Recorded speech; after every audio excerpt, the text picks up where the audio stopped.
The sound of breaking china pierced the autumn air as Lillian Porter stood frozen in her mother-in-law's parlor, shards of an heirloom teacup scattered at her feet. The older woman's words had struck harder than any physical blow ever could. 3 years married to my Harold and still no child. I knew you were worthless the moment he brought you home, Martha Harrison hissed, her weathered face contorting with disgust. Barren as the Badlands, just like that mother of yours. Lillian's hands trembled as she bent to gather the broken pieces. Hot Springs, South Dakota, had once seemed like salvation when Harold had brought her here as his bride in 1878. Now, in the autumn of 1881, it had become her prison. "I'm sorry about the cup," Lillian whispered, her voice barely audible above the crackling fire. Martha snorted.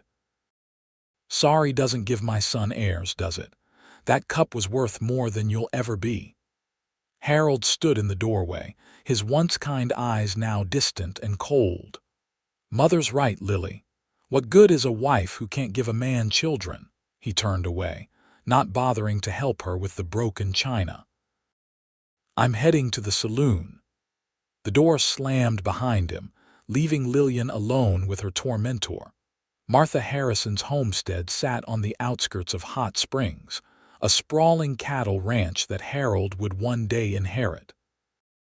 Or so they all had planned, before Lillian's apparent barrenness became the family's greatest shame. "I've arranged for Pastor Miller to come by tomorrow," Martha said, smoothing her dark skirts. "He can advise Harold on grounds for annulment." Lillian's head snapped up. "Annulment? But we've been married 3 years. A marriage without children isn't a proper marriage at all," Martha replied coldly. "The Harrisons have built this ranch for generations. It won't end with you." That night, as Harold snored beside her, drunk from an evening at the saloon, Lillian made her decision. She would not stay to be cast aside like yesterday's trash. Carefully, she packed her meager belongings: a dress, some undergarments, her mother's locket, and the small amount of money she had saved from selling eggs at the market.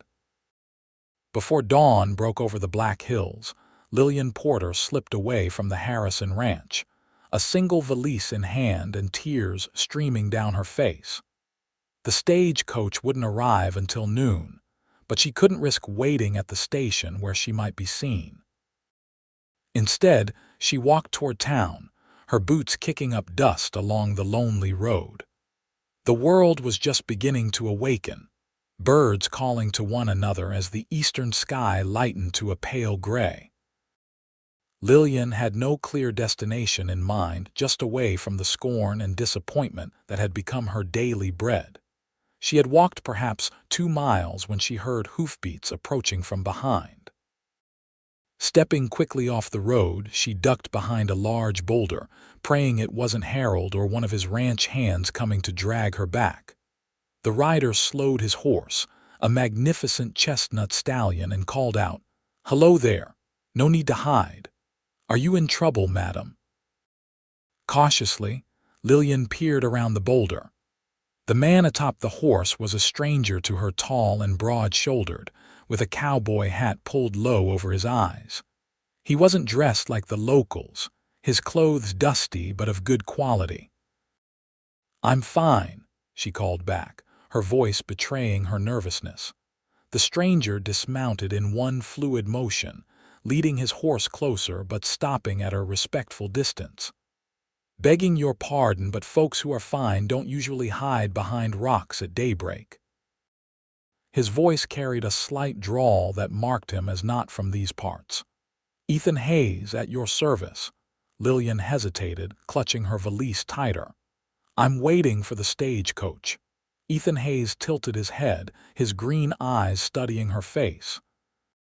"Stage doesn't come through until noon, and the station's back in town." He glanced at her valise, and the tear tracks still evident on her cheeks. "Seems to me like you're running from something, not toward it." "It's none of your concern, Mr. Hayes," Lillian replied, straightening her shoulders despite the exhaustion weighing them down. "Fair enough. He nodded, then gestured to his horse. "But if you're headed to catch that stage, I'd be happy to give you a ride into town. These roads aren't always safe for a lady alone." Lillian weighed her options. If Harold discovered her missing, he would surely come looking, and on foot, she had no chance of outrunning him. This stranger, with his kind eyes and gentle manner, seemed her best hope of escaping before her absence was discovered. "I'm Lillian," she said finally, omitting her married name. "And I would appreciate that ride if it's not too much trouble." Ethan smiled, the expression transforming his weathered face. "No trouble at all, Miss Lillian."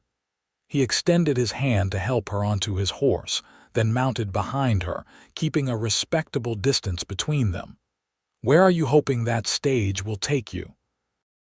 "Anywhere but here," she answered truthfully. As they rode toward town, the rising sun cast long shadows across the rolling hills. Lillian felt both terror and relief battling within her chest. She was leaving behind everything she knew, but perhaps, for the first time in 3 years, she was riding toward a life where she might be valued for more than her womb. Ethan Hayes had come to Hot Springs searching for a fresh start. The war had taken his parents, the drought had taken his Texas ranch, and at 32, he found himself riding north with nothing but his horse, Rusty, and the skills he'd honed over a lifetime of hard work. The woman sitting before him on his saddle smelled like lavender and sadness. Whatever had driven her to flee in the pre-dawn hours had left its mark on her slender shoulders and in the tight grip she maintained on her small valise. "You new to these parts?" Lillian asked, breaking the silence between them. "Just arrived yesterday," Ethan replied. "Looking to find work at one of the ranches. I hear the springs here have healing properties. Thought maybe some of that good fortune might rub off on me." Lillian's soft laugh held little humor. "I wouldn't count on it. Some things in Hot Springs are poisonous beneath the surface." They rode into town just as the local businesses were opening their doors. Ethan helped Lillian dismount outside the general store, which wouldn't open for another hour. "Stage office doesn't open until 9, he said, glancing at the still shuttered building across the street. "Can I buy you some breakfast while you wait?" Lillian hesitated. Her stomach growled at the mention of food she'd been too upset to eat the previous evening, but accepting more help from this stranger seemed dangerous in ways she couldn't articulate. "I don't want to impose," she said finally. "It's not an imposition. Truth be told, I could use the company." Ethan gestured toward a small cafe that was just opening its doors. A man gets tired of his own thoughts after too many days on the trail. The cafe was warm and smelled of fresh bread and coffee. The few early patrons paid them little mind as Ethan led Lillian to a table near the back, where she could keep her face turned away from the door. Over plates of eggs and bacon, Lillian found herself relaxing slightly. Ethan spoke of his journey north, of the beautiful country he'd passed through, and of his hopes to find work with one of the local ranches. He didn't press her for details about her own situation, and for that she was grateful. "You have family waiting somewhere?" he asked instead, refilling her coffee cup from the pot on their table. Lillian shook her head. "My parents died when I was 16. I came here to marry Harold." She caught herself, realizing she'd said more than intended.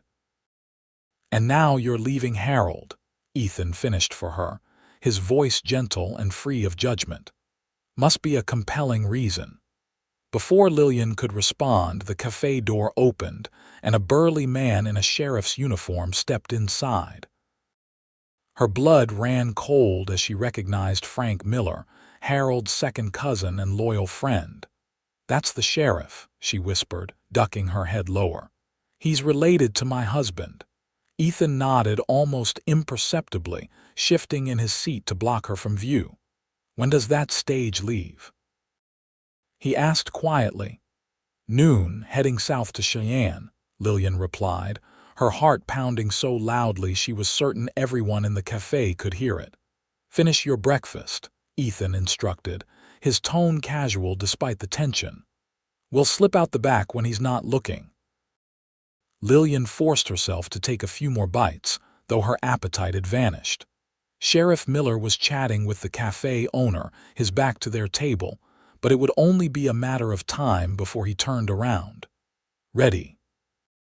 Ethan asked as the sheriff became engaged in conversation with another customer.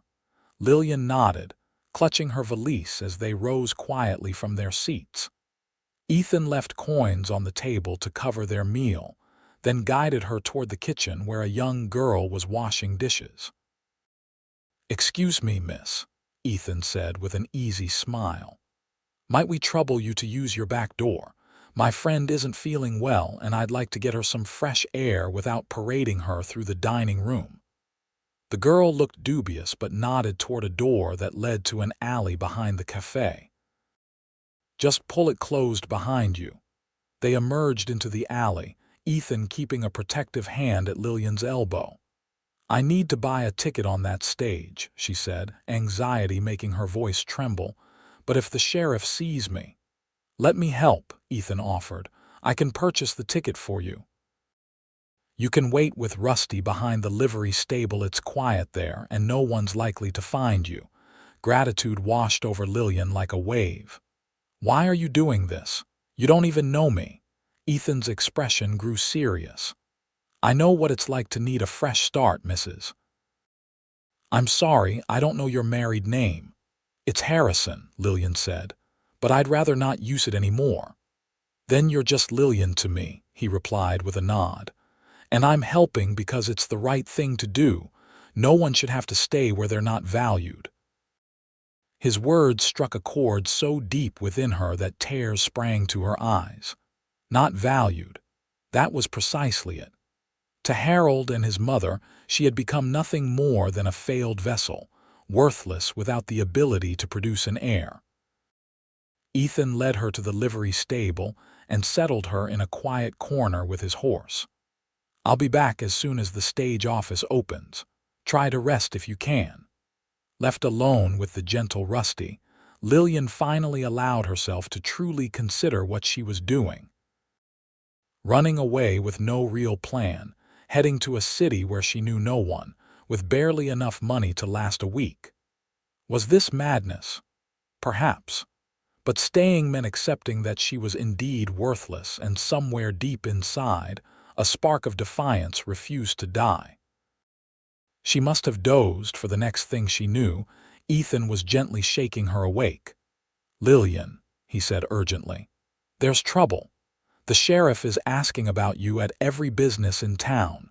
Your husband reported you missing, said you were unwell in the mind and might harm yourself."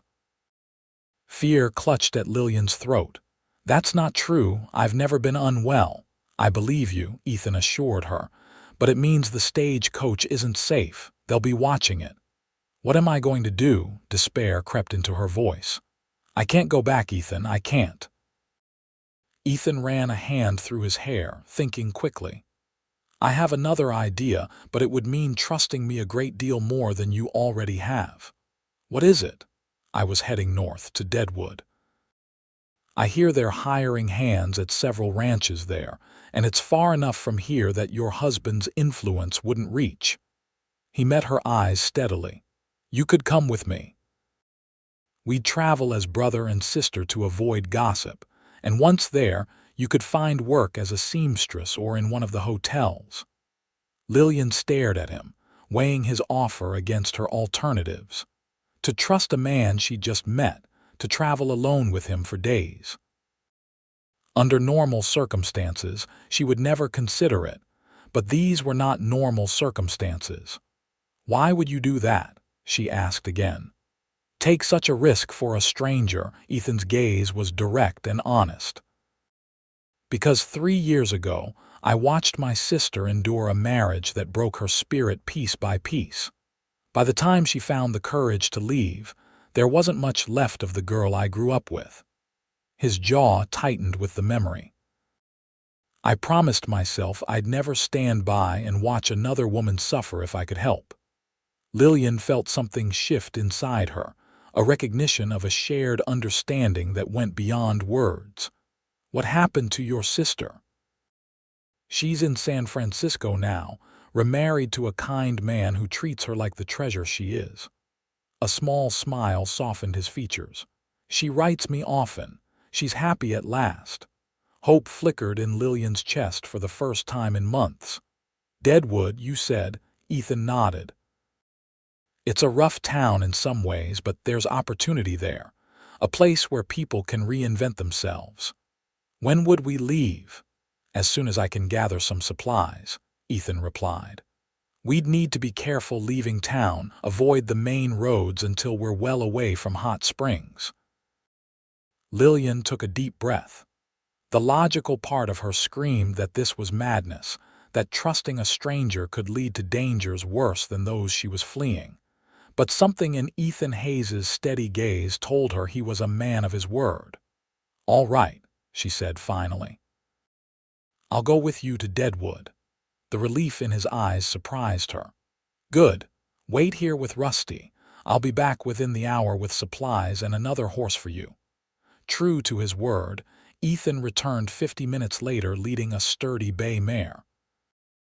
His saddlebags bulged with provisions, and he carried a bundle of clothing. For you, he said, handing Lillian the bundle.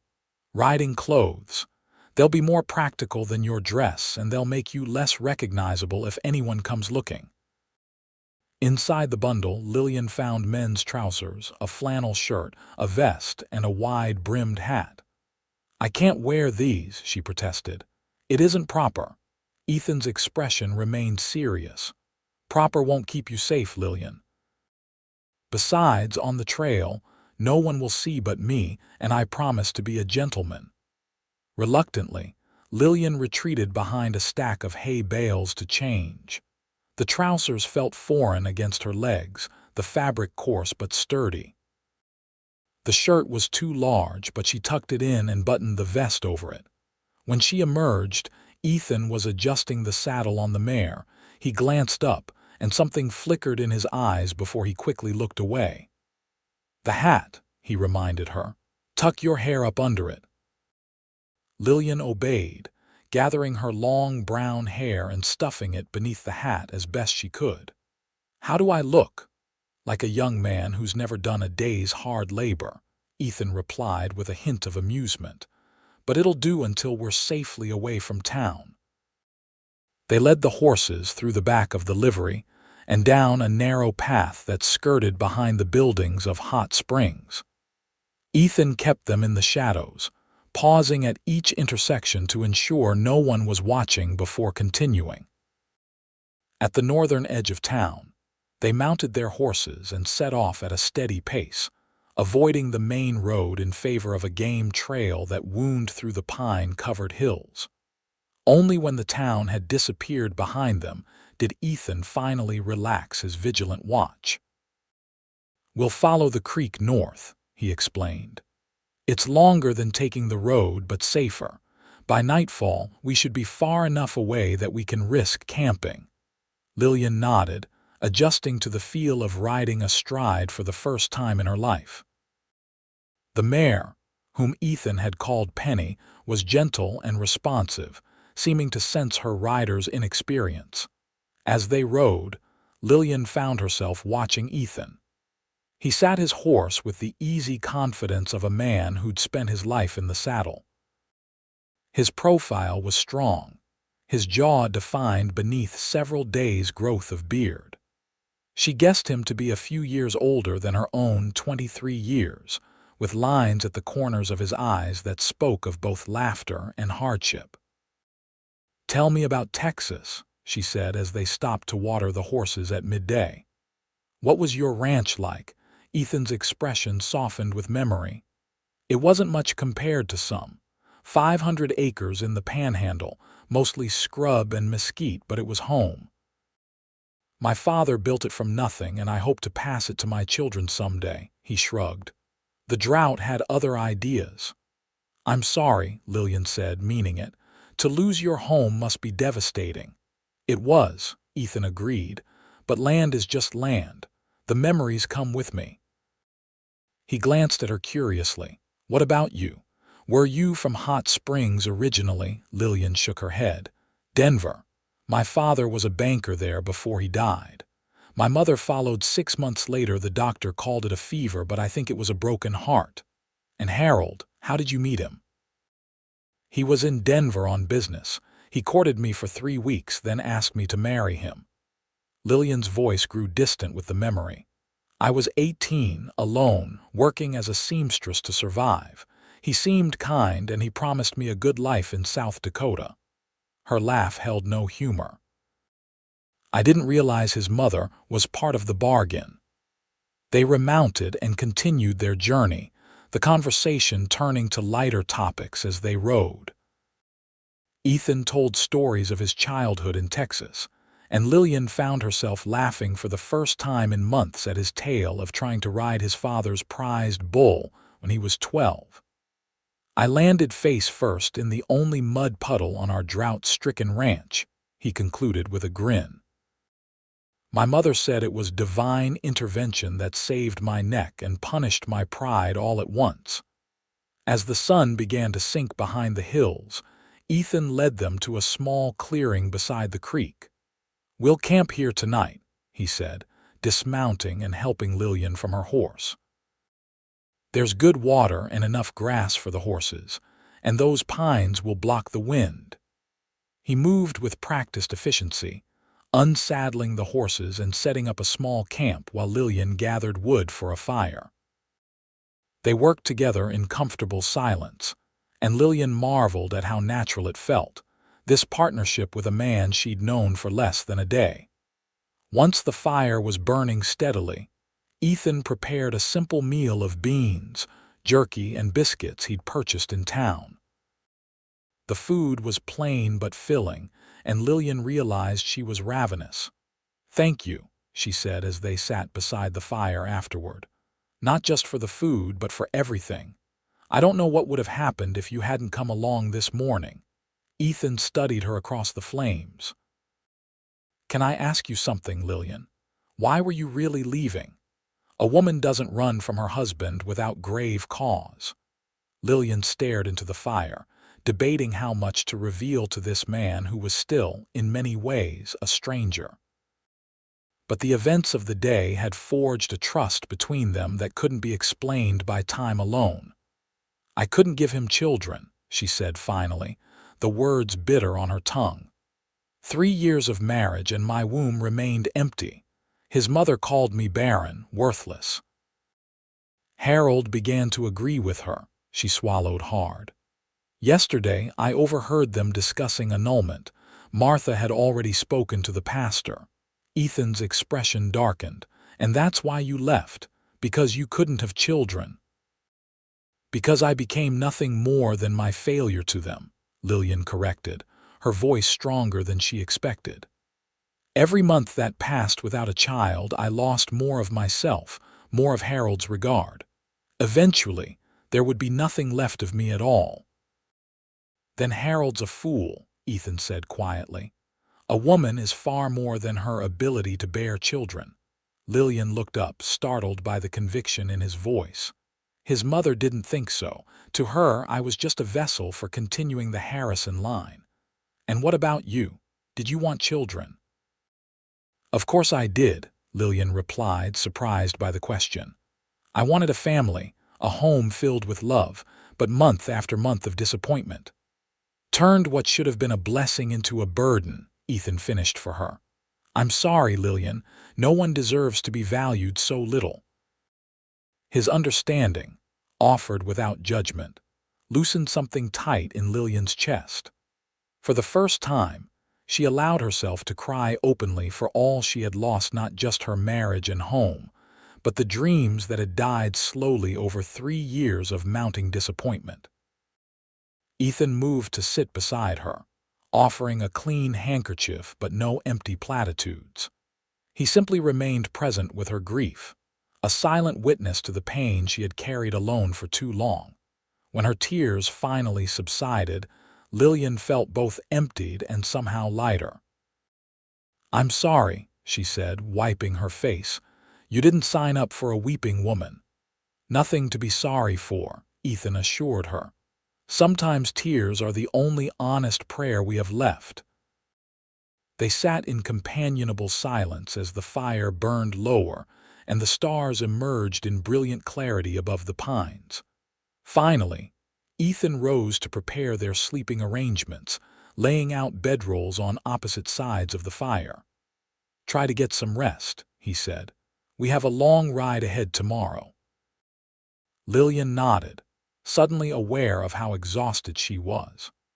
As she slipped into her bedroll, still wearing the men's clothing Ethan had provided, she realized she felt safer than she had in months, despite being in the wilderness with a man she barely knew. Her last thought before sleep claimed her was that perhaps, just perhaps, she had found not just an escape but a path toward something new. The next morning dawned clear and cold. Lillian woke to find Ethan already up, tending a small fire and brewing coffee in a battered tin pot. "Good morning," he greeted her, pouring a steaming cup and handing it to her as she sat up. "Sleep well. Better than I expected," she admitted, wrapping her hands around the warm cup. "Thank you." They ate a quick breakfast of leftover biscuits and dried fruit, then packed up camp with the efficient teamwork they'd established the previous evening. As Lillian was helping to saddle Penny, she noticed Ethan studying a well-worn map. "Something wrong?" she asked, coming to stand beside him. "Just plotting our course," he replied. "There's a small settlement about 20 miles north where we can resupply. After that, it's mostly wilderness until we reach Deadwood." "How long will the journey take?" 4, maybe 5 days if the weather holds." He folded the map and tucked it into his saddlebag. "Are you having second thoughts?" Lillian considered the question seriously. "No," she said finally. "I'm nervous about what lies ahead, but I have no doubts about leaving Hot Springs." Ethan nodded, seemingly satisfied with her answer. "Then let's ride." They set out at a steady pace, following the creek as it wound northward through increasingly rugged terrain. The day warmed as the sun climbed higher, and Lillian found herself relaxing into the rhythm of travel. There was something freeing about the open country, the endless sky above them, and the simple focus on moving forward. By mid-afternoon, they had reached a natural stopping point where the creek widened into a shallow pool. Ethan suggested they rest the horses and have something to eat. As they sat in the shade of a large cottonwood, sharing jerky and the last of their biscuits, Lillian found herself studying her companion more closely. "May I ask you something personal?" she ventured. Ethan raised an eyebrow. "Seems fair given what I know about you. Why aren't you married?" "A man of your age with your own ranch. It seems unusual that you wouldn't have a wife." A shadow crossed his face. "I was engaged once back in '76. Her name was Catherine." The past tense told Lillian everything she needed to know. "I'm sorry. What happened?" "Influenza swept through our county that winter. She was helping care for the sick." His voice grew distant with memory. "She was always putting others before herself. It was one of the things I loved most about her. She sounds like a remarkable woman." She was. Ethan's smile held both fondness and sorrow. "After she died, the ranch felt too empty. I threw myself into work trying to save the place through the drought. By the time I accepted it was a losing battle, 4 years had passed." Lillian nodded, understanding the way grief could become a companion so familiar that moving beyond it felt like another kind of loss. "And now, do you ever think of marrying again?" Ethan considered the question. "I've been on the move for months, not staying anywhere long enough to think about settling down. But yes, someday, I still want a family, a home." He looked at her curiously. "What about you? After everything with Harold, can you imagine trusting another man?" The question caught Lillian off guard. I haven't thought that far ahead, she admitted. Right now, I'm just trying to find my footing again. Fair enough. Ethan stood and offered his hand to help her up. We should keep moving if we want to reach that settlement before dark. They arrived at the small settlement, little more than a general store, a blacksmith, and a handful of cabins just as the sun was setting. Ethan suggested they get a proper meal at the small boarding house that served food to travelers. We should maintain our brother-sister pretense, he reminded her as they approached the weathered building. It'll be safer for you that way. The boarding house was run by a plump, gray-haired woman named Mrs. Benson, who eyed them curiously but asked no questions when Ethan introduced Lillian as his younger brother, Leo. Got one room left, Mrs. Benson told them. 2 beds, though, so you boys will be comfortable enough.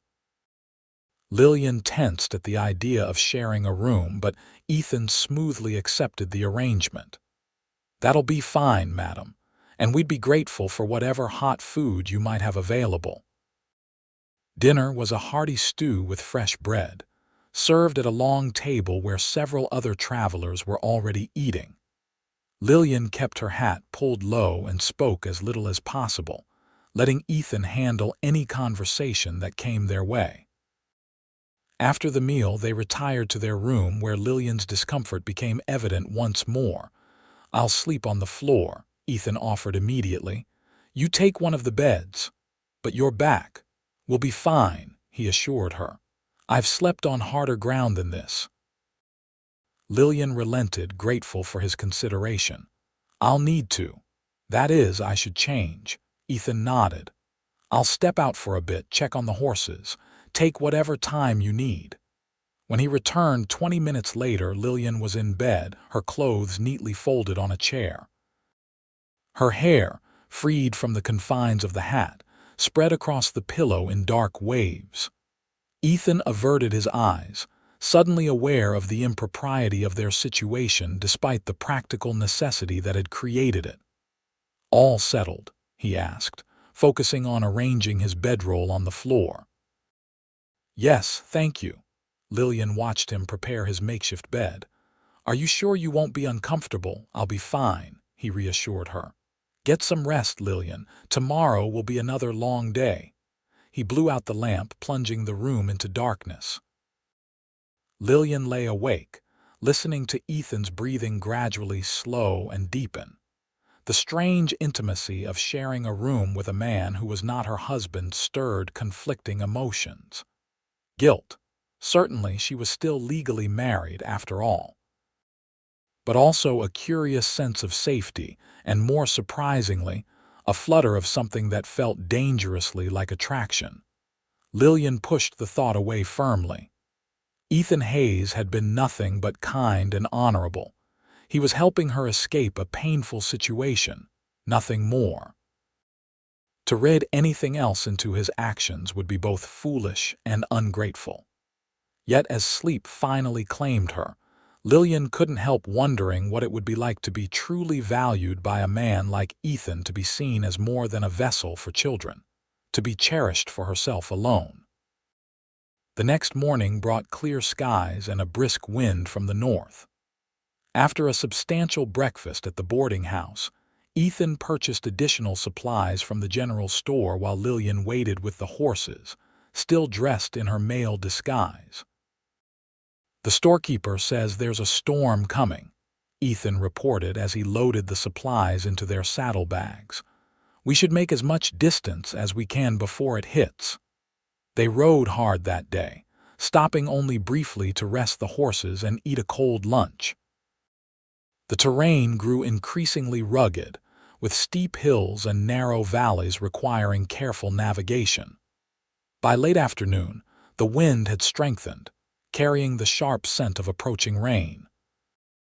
There's a line shack up ahead, Ethan said, pointing to a small structure nestled against a hillside about a quarter-mile away.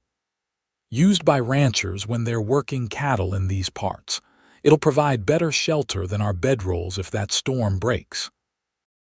The shack was crude but sturdy, a single room with a small iron stove, a rough-hewn table, 2 chairs, and a narrow cot. It was dusty from disuse, but would keep them dry when the rain came. While Ethan tended to the horses in a lean-to beside the shack, Lillian set about making the interior more habitable. She found a broom in one corner and swept away the worst of the dust, then laid out their bedrolls. By the time Ethan returned, she had a fire going in the stove and was heating water for coffee. "Looks downright homey," he commented, stamping his boots at the threshold. "You've worked magic in here." Lillian smiled, pleased by his approval. "It's not much, but it'll be better than being caught in the open when that storm hits."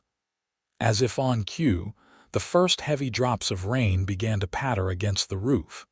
Within minutes, it had become a downpour, drumming steadily overhead as wind whistled through the cracks in the walls. They prepared a simple meal of beans and salt pork, supplemented with the fresh bread Ethan had purchased at the settlement. Sitting at the small table, they ate in companionable silence, listening to the storm rage outside. "Penny and Rusty are settled?" Lillian asked as they finished their meal. Ethan nodded. "The lean-to is sturdy enough and I gave them extra feed. They'll be fine." He glanced toward the cot. "You should take that tonight. I'll make do on the floor again." "We could." Lillian hesitated, then pressed on. "We could take turns." "It seems unfair for you to sleep on the floor every night." "It's no hardship," Ethan assured her, "and it's the proper thing to do." Lillian smiled faintly. "I think we left proper behind when I put on these trousers and rode off with a man I just met." That drew a laugh from Ethan. "Fair point. But my mother raised me with certain principles, and chief among them was to treat women with respect." His expression grew more serious. "Especially women who have had little enough of it in their lives." The simple statement, delivered without pretense, touched Lillian deeply. "Your mother sounds like a wise woman." "She was." Ethan's smile held both sadness and fond remembrance. "She would have liked you, I think." The rain continued through the night, sometimes easing to a gentle patter, other times strengthening to a roaring deluge that made conversation difficult. They talked anyway, sharing stories of their lives before circumstances had brought them together on that dusty road outside Hot Springs. Ethan spoke of growing up on the Texas ranch, of learning to ride before he could properly walk, of his father's quiet strength and his mother's fierce love. Lillian told him about her childhood in Denver, her father's pride in his banking position, her mother's talent for making a modest home feel like a palace. "I miss them," she admitted, staring into the small fire in the stove. "Even after 7 years, I still sometimes turn to tell my mother something, only to remember she's gone." "That never really goes away," Ethan said gently. "The missing. It just becomes part of you, like a scar that aches when the weather changes." As the evening wore on, Lillian found herself revealing more about her marriage than she'd intended.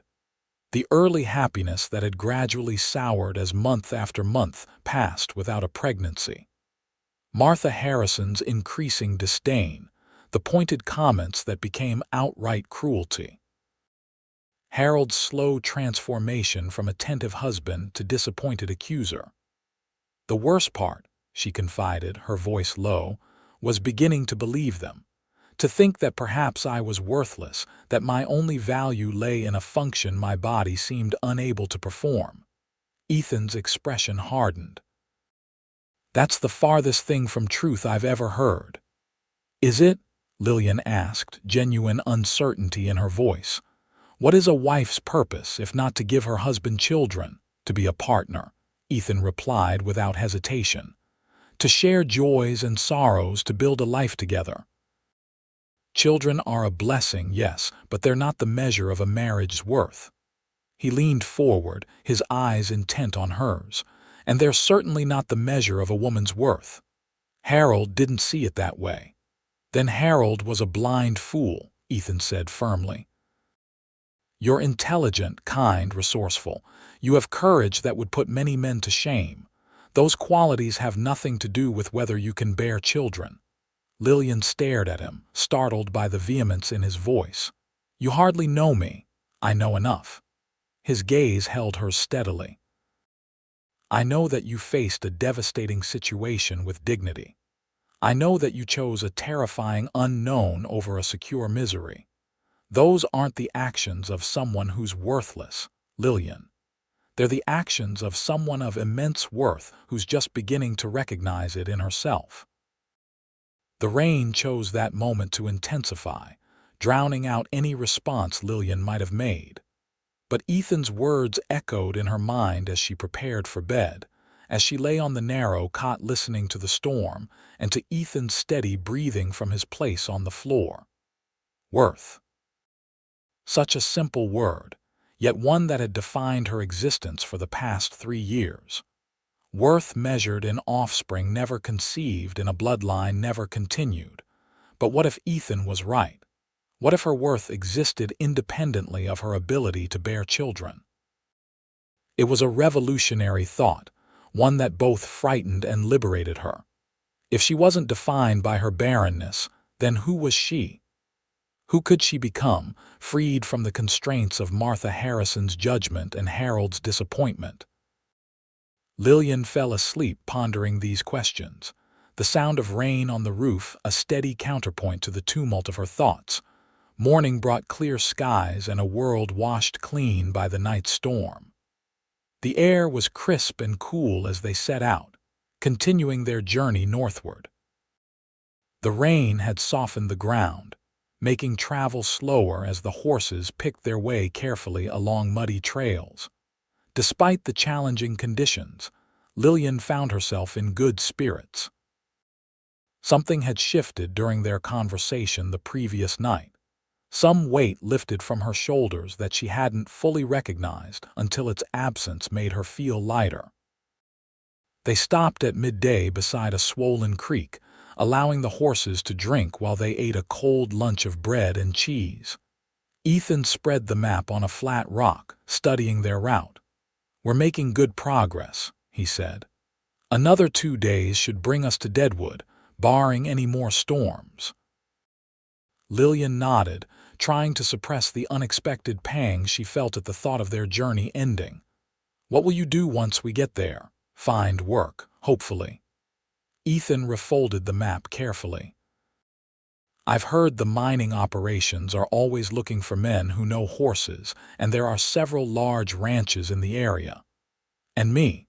What do you think my prospects will be?" Ethan considered the question seriously. "Deadwood's a growing town. They need skilled workers of all kinds." "You mentioned you worked as a seamstress in Denver." "Yes, for a small dress shop." "That's valuable experience. There are hotels and boarding houses that would likely welcome someone with your skills." He paused. "Of course, you'd need to be careful, a young woman alone. There are men who might get the wrong idea."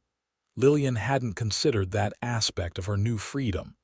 "Perhaps I should continue as your brother for a while," she suggested half-jokingly. Ethan's expression turned thoughtful. "Or perhaps, no, never mind." "What? Tell me what you were thinking." He hesitated. "It's just there might be another option, one that would provide you with protection while you establish yourself." "What option?" "We could continue our pretense, but as husband and wife rather than siblings." He spoke quickly, as if anticipating her objection. "In name only, of course. It would give you the safety of a married woman's status without the obligations that normally accompany it." Lillian stared at him, stunned by the suggestion. "You would do that? Pretend to be married to me?" "It would just be temporary," Ethan assured her. "Until you feel secure enough to make your own way. And it would have practical benefits for me as well. A married man is seen as more stable, more likely to be hired for long-term positions." It was a logical proposal, offered for practical reasons. Yet Lillian couldn't help feeling there was something more beneath the surface, some unspoken sentiment that neither of them was ready to acknowledge. "I'll think about it," she said finally. "It's a generous offer, Ethan." They remounted and continued their journey, each lost in private thoughts as they rode. The terrain grew increasingly mountainous, requiring their full attention as they navigated narrow trails and crossed rain-swollen streams. By late afternoon, dark clouds were gathering once more on the horizon. Ethan pointed to a cluster of pines ahead.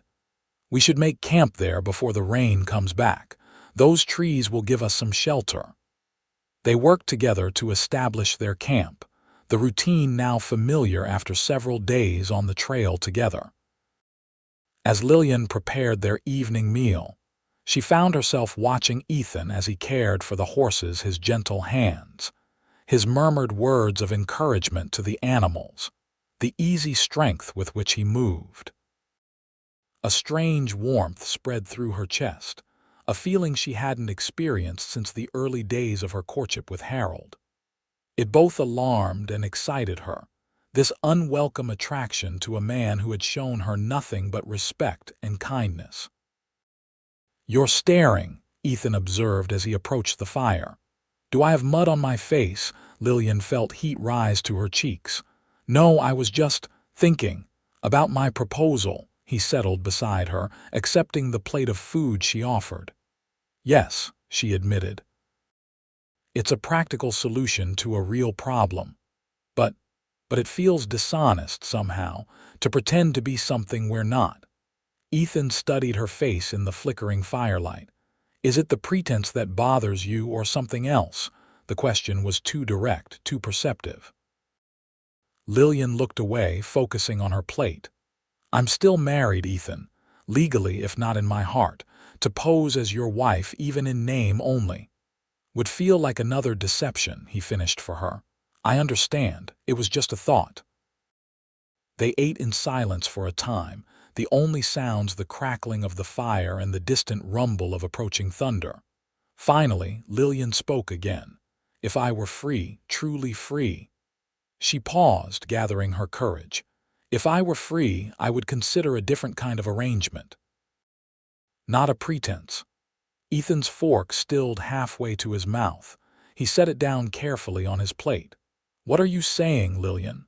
"I'm saying that these past days with you have shown me what a true partnership might be like. One built on respect and kindness, not obligation and disappointment." She met his gaze directly. "I'm saying that if circumstances were different, I would hope for something real between us, not a convenient fiction." The confession hung in the air between them, too honest to be ignored, too complicated to be simply accepted. Ethan's expression was unreadable in the flickering light. "Lillian," he began, his voice low and serious, "I won't pretend I haven't thought about you. But you're right, you're still married, and you're vulnerable right now, making a difficult transition. You think my feelings aren't genuine." A hint of hurt crept into her voice. "I think they might be genuine but premature," he corrected gently. "You need time to find yourself again, to build a life that's truly yours. And I need to be the kind of man who gives you that time, not one who takes advantage of your gratitude." The wisdom in his words cut through Lillian's momentary hurt.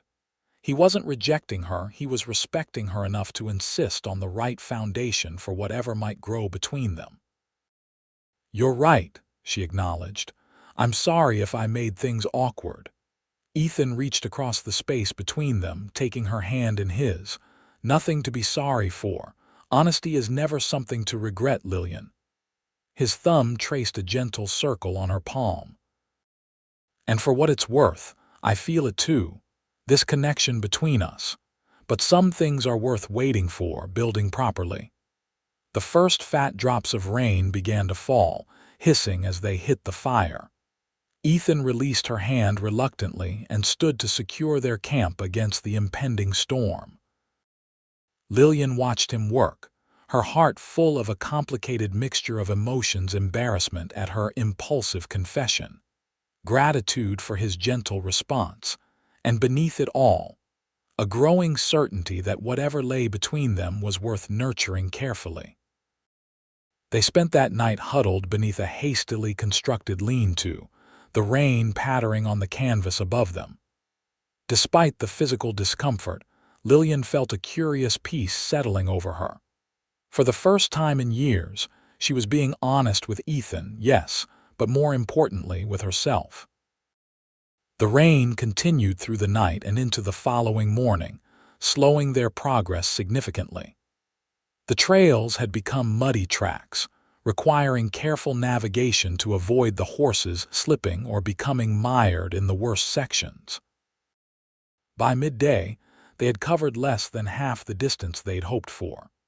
Ethan's face was grim as he studied the sky during their brief stop to rest the horses. "This weather isn't improving," he observed. "We might need to find more substantial shelter for tonight." As if to emphasize his point, a gust of wind drove the rain sideways, soaking them despite the oilskin coats Ethan had purchased at the settlement. "Is there another line shack nearby?" Lillian asked, shivering despite her layers of clothing. Ethan shook his head. "Not that I know of. But the map shows a small mining settlement about 5 miles ahead. We might find lodging there." They pressed on, the going increasingly difficult as the rain transformed the trail into a muddy stream. Twice, Penny stumbled, causing Lillian's heart to lurch in fear.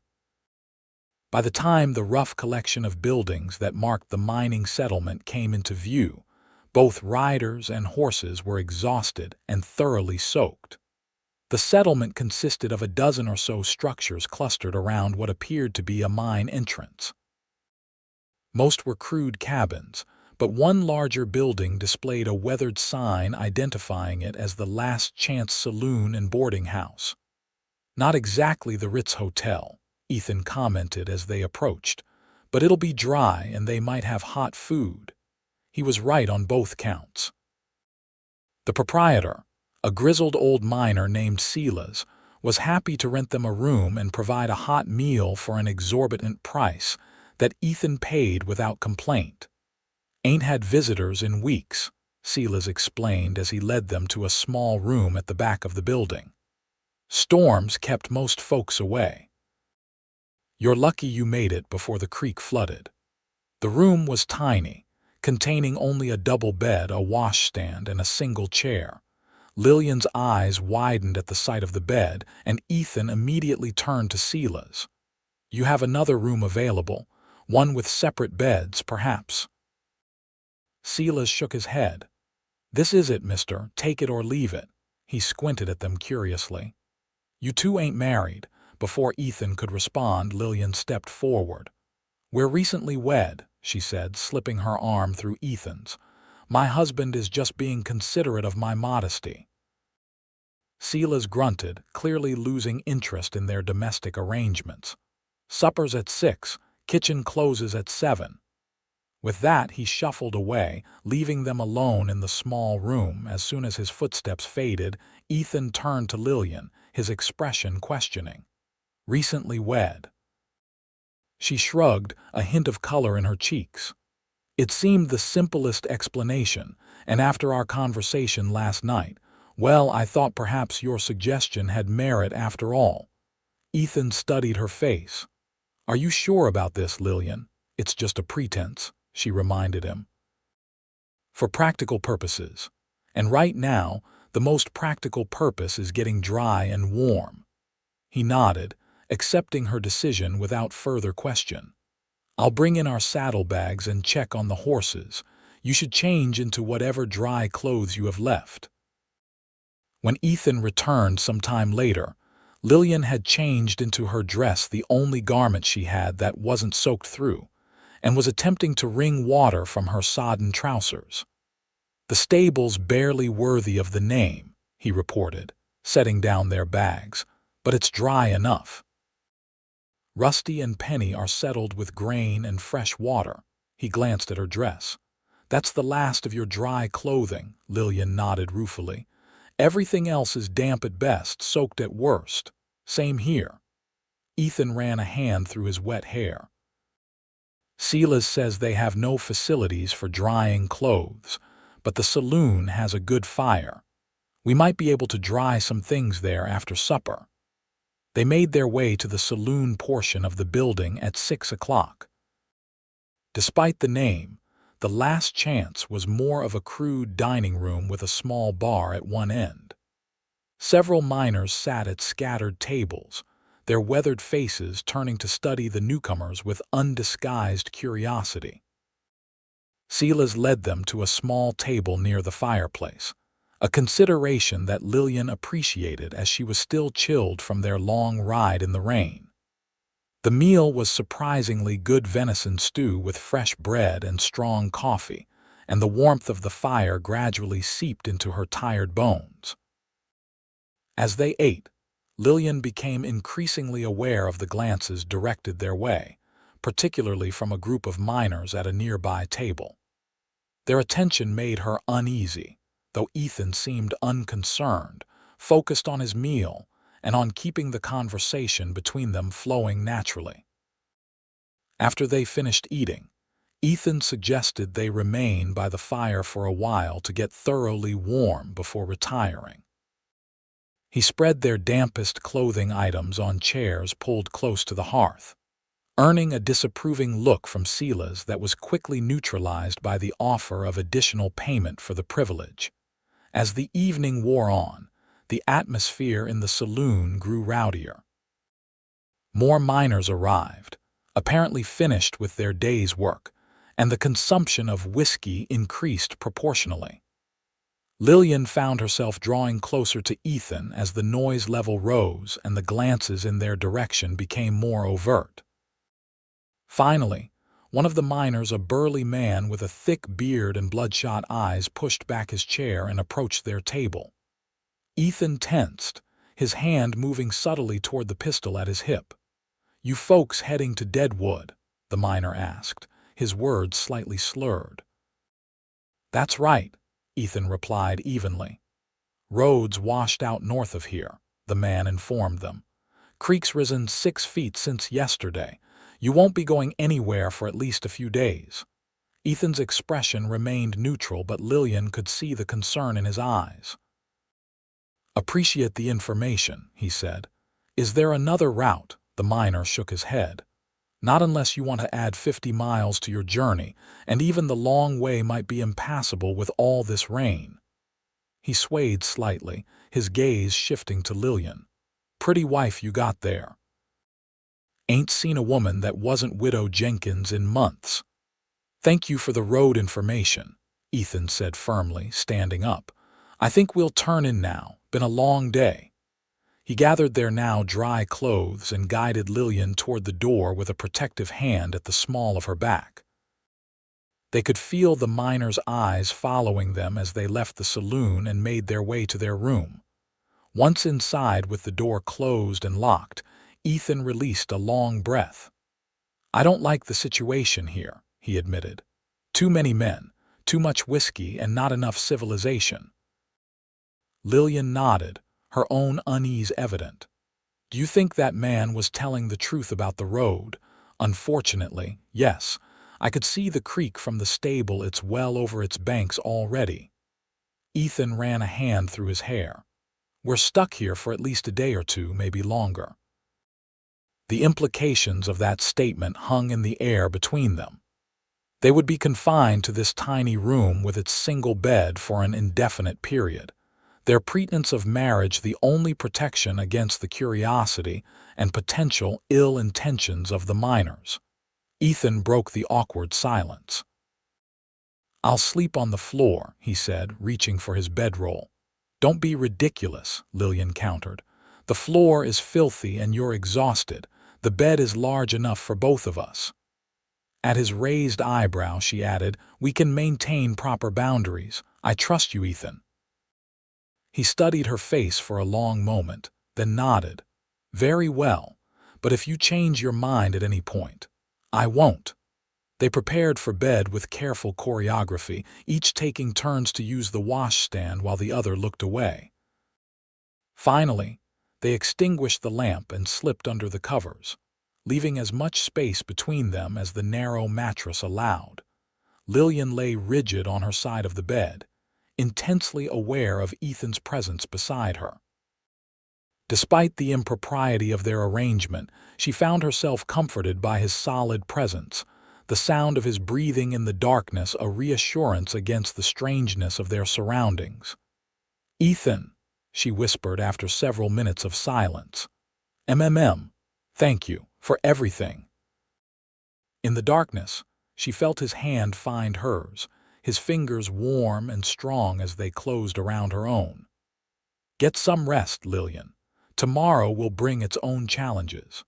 She fell asleep still holding his hand, finding in that simple connection a sense of safety she had nearly forgotten existed. Morning brought no improvement in the weather. Rain continued to fall steadily, drumming against the small window of their room. When they ventured to the saloon for breakfast, they found most of the miners already gone, having returned to their work despite the downpour. Silas confirmed what the miner had told them the night before. "Creek still rising," he reported as he served them plates of eggs and bacon. "Road north is underwater for a quarter-mile at least. You folks are stuck here for a few days, no doubt about it." After breakfast, they checked on the horses, finding them reasonably comfortable in the crude stable. With nothing else to do, they returned to their room, the awkwardness of their confinement settling over them like a physical presence. To pass the time, they talked about books they had read, places they had seen, dreams they had harbored before life had taken unexpected turns. Lillian found herself revealing thoughts and feelings she had never shared with Harold, not even in the early days of their marriage when affection had still flowed freely between them. "I wanted to teach," she confessed as they sat together on the bed, backs against the wall, a respectable distance between them. "Before my parents died, my father had arranged for me to attend a women's college back east." "What happened?" Ethan asked. "Reality happened. After they died, there was barely enough money to survive, let alone for schooling." She smiled ruefully. "Dreams are luxuries for those with means." "Not always," Ethan countered. "Dreams are what keep us going when means are scarce. They're the light we follow out of dark places."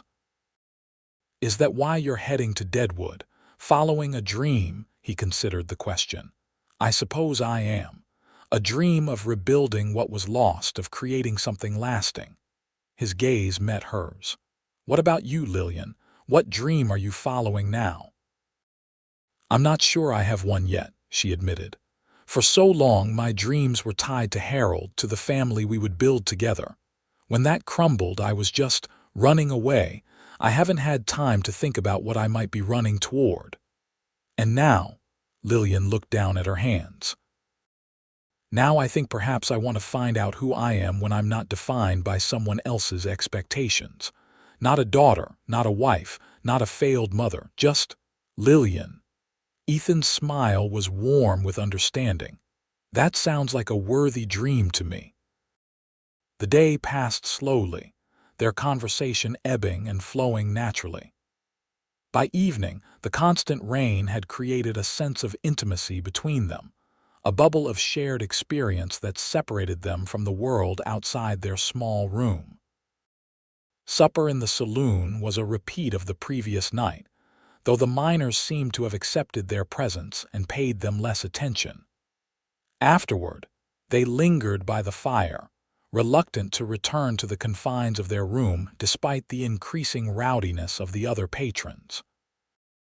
"Might be our last chance to hear any news," Ethan explained when Lillian questioned why they were staying. "I want to know if anyone has word about the creek." His patience was rewarded when Silas approached their table later in the evening. "Got a rider came in from the north," he informed them. "Says the creek's starting to recede. Road might be passable day after tomorrow if the rain lets up." "That's good news," Ethan said. "Thank you for letting us know." Silas nodded, then hesitated, his weathered face showing unusual concern. "Word of advice, mister. Keep your wife close tonight. Some of the boys been talking, and not all of them are gentlemen when they've had whiskey." Ethan's expression hardened. "Understood. We'll turn in now." They returned to their room, Ethan checking the lock carefully before turning to Lillian. "I don't want to worry you, but we should be cautious." "I heard what Silas said," she replied, her voice steady despite the flutter of fear in her chest. "Do you think we're in danger?" "Probably not," Ethan said, though his hand rested near his pistol. "Most men talk more than they act, but I'll stay alert tonight." They prepared for bed in the now familiar ritual, though this time when they extinguished the lamp and slipped under the covers, Ethan lay closer to her than he had the previous night. "For safety," he explained quietly. "I want to be able to reach you quickly if needed." Lillian nodded in the darkness, oddly comforted by his proximity. "Ethan, what happens when we reach Dead Wood?" The question had been building in her mind throughout the day, growing more insistent as their journey's end approached. Once they reached Deadwood, their paths would naturally diverge, Ethan to seek work, she to establish herself independently. The thought created an unexpected ache in her chest. "That depends," he replied after a moment, "on what you want, on what we both want." "And what do you want?" In the silence that followed her question, Lillian could hear the rain outside, the distant sounds of the saloon, and the steady rhythm of Ethan's breathing. "I want to see you safe and happy," he said finally. "Beyond that, I think we should take each day as it comes. There's no rush to decide anything permanent." It was a sensible answer, considerate of her vulnerable position and complicated circumstances. Yet Lillian couldn't help feeling a twinge of disappointment. Part of her had hoped for something more definitive, some indication that the connection she felt between them was strong enough to outlast their journey. "Of course," she agreed, keeping her voice light. "One day at a time." She turned on her side, facing away from him, her thoughts in turmoil.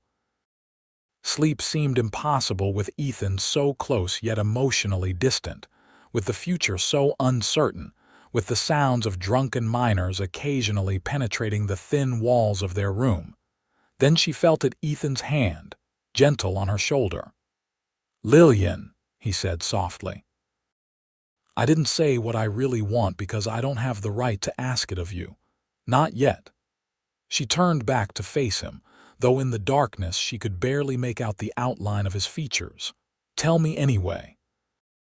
His hand found hers under the covers, fingers intertwining with a familiarity that belied their brief acquaintance. "I want to court you properly, once you're legally free.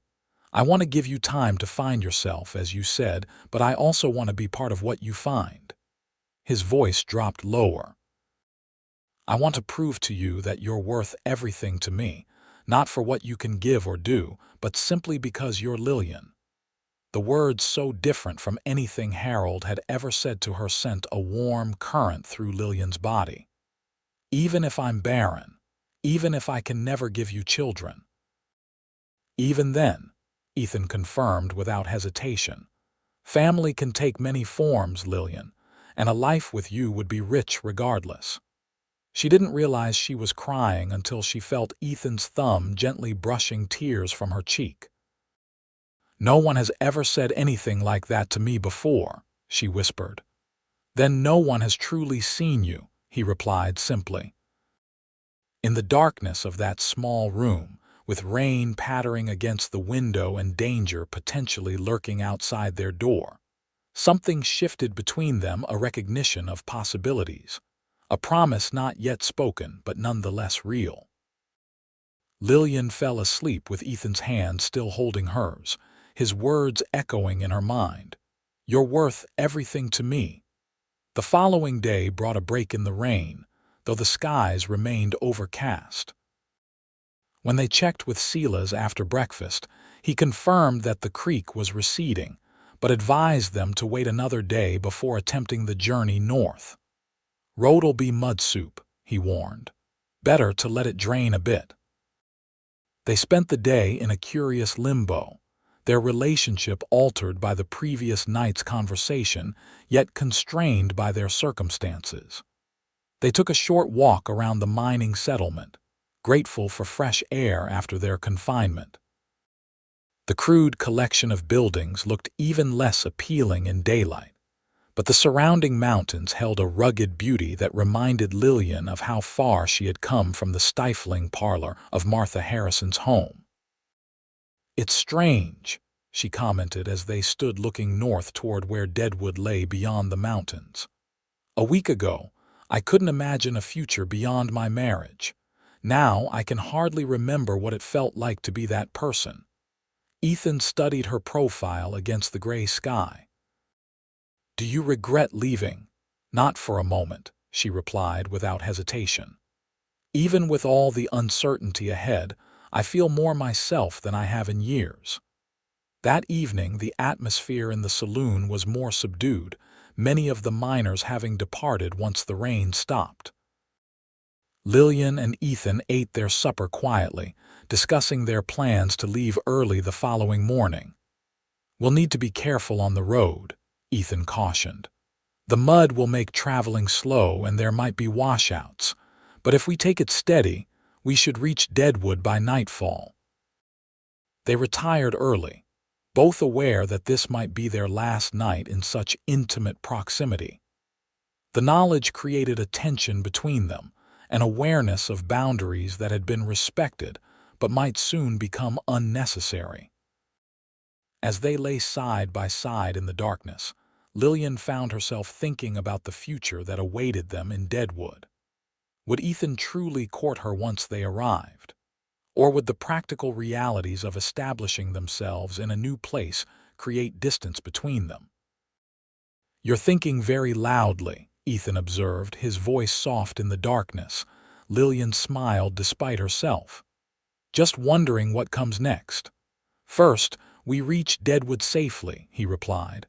"Then we find you respectable lodging and proper employment. After that—" "Well, after that, I intend to ask you to dinner, properly, with no pretense of being siblings or spouses. And if I say yes, then I'll ask again the next week, and the next, until you know with absolute certainty that I mean what I said last night." The simple promise, delivered with such quiet confidence, eased the uncertainty that had been building in her chest. "I believe you already, Ethan. It's myself I'm not sure of." "What do you mean?" Lillian struggled to articulate the fear that had been shadowing her thoughts.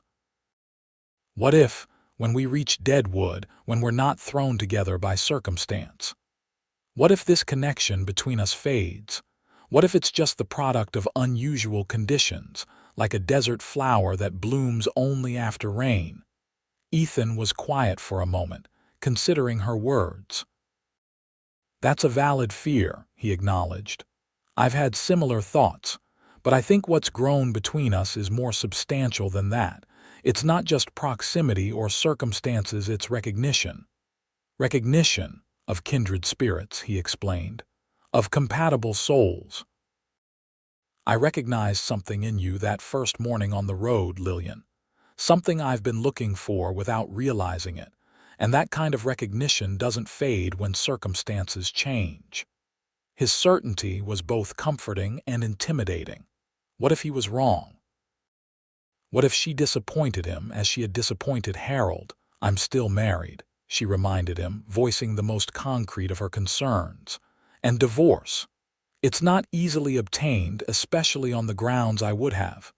"I know," Ethan replied, "and I'm prepared to wait, Lillian.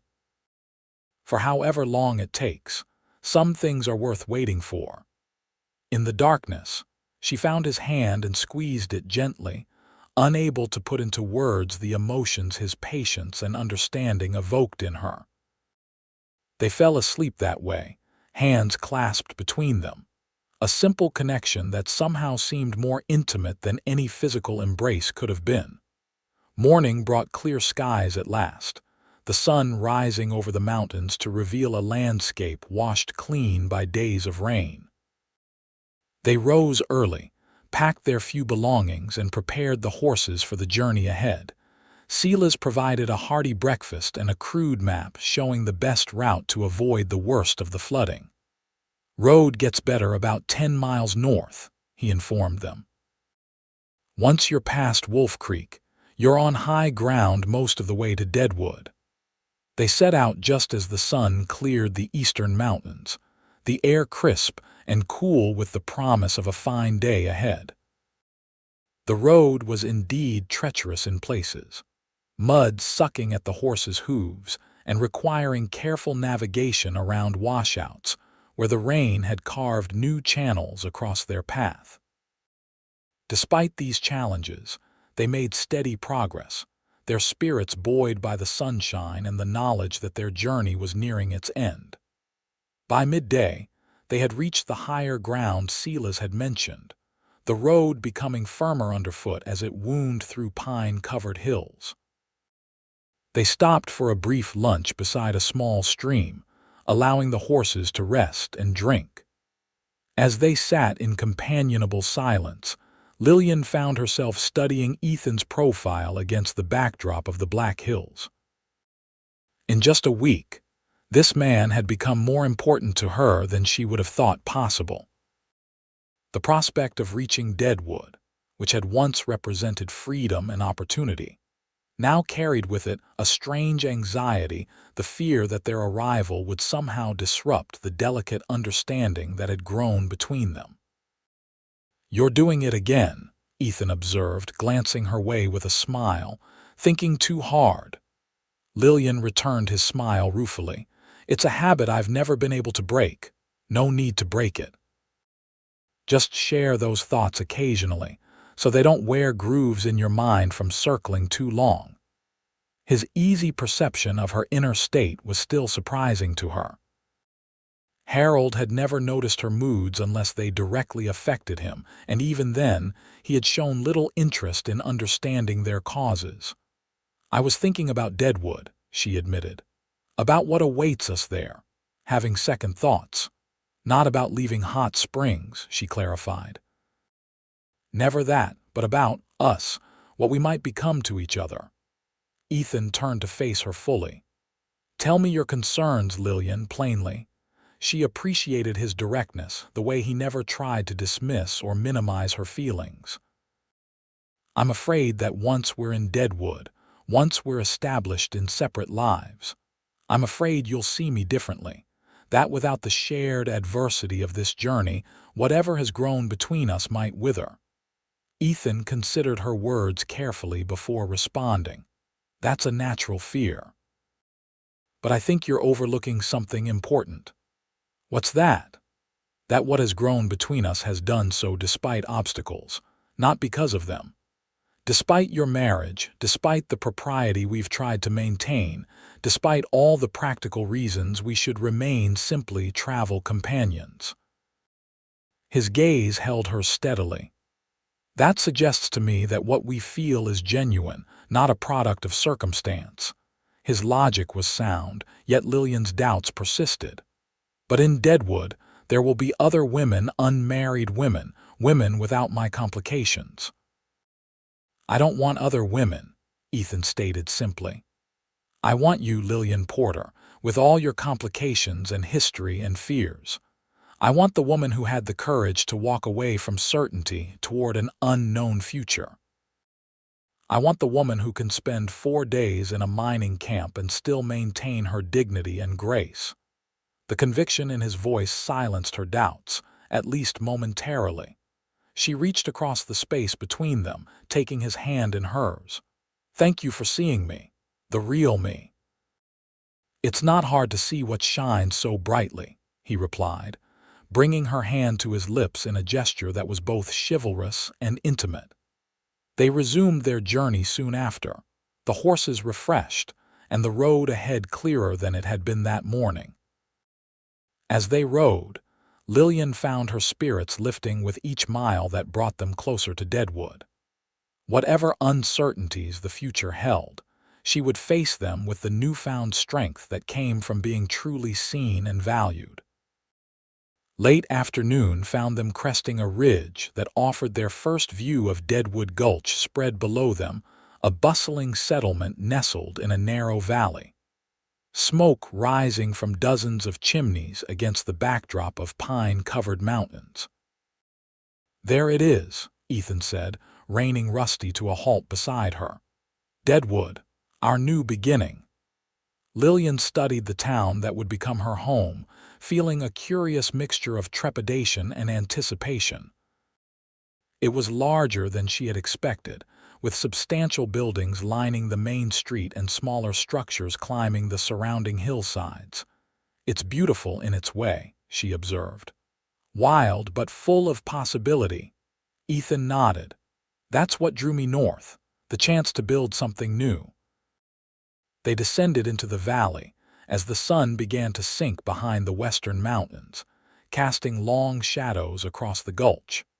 The main street of Deadwood was busy with activity, miners returning from their claims, merchants closing up shops, saloon doors swinging open to welcome the evening crowd. Ethan led them to a respectable-looking hotel near the center of town. "Wait here with the horses," he said. "I'll see about rooms." He returned a few minutes later with a mixed expression. "Good news and bad news," he reported. "They have a room available for you, but they're full otherwise. I'll need to find lodging elsewhere."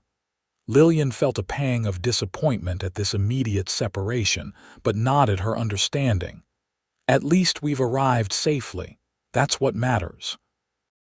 They stabled the horses at a livery near the hotel.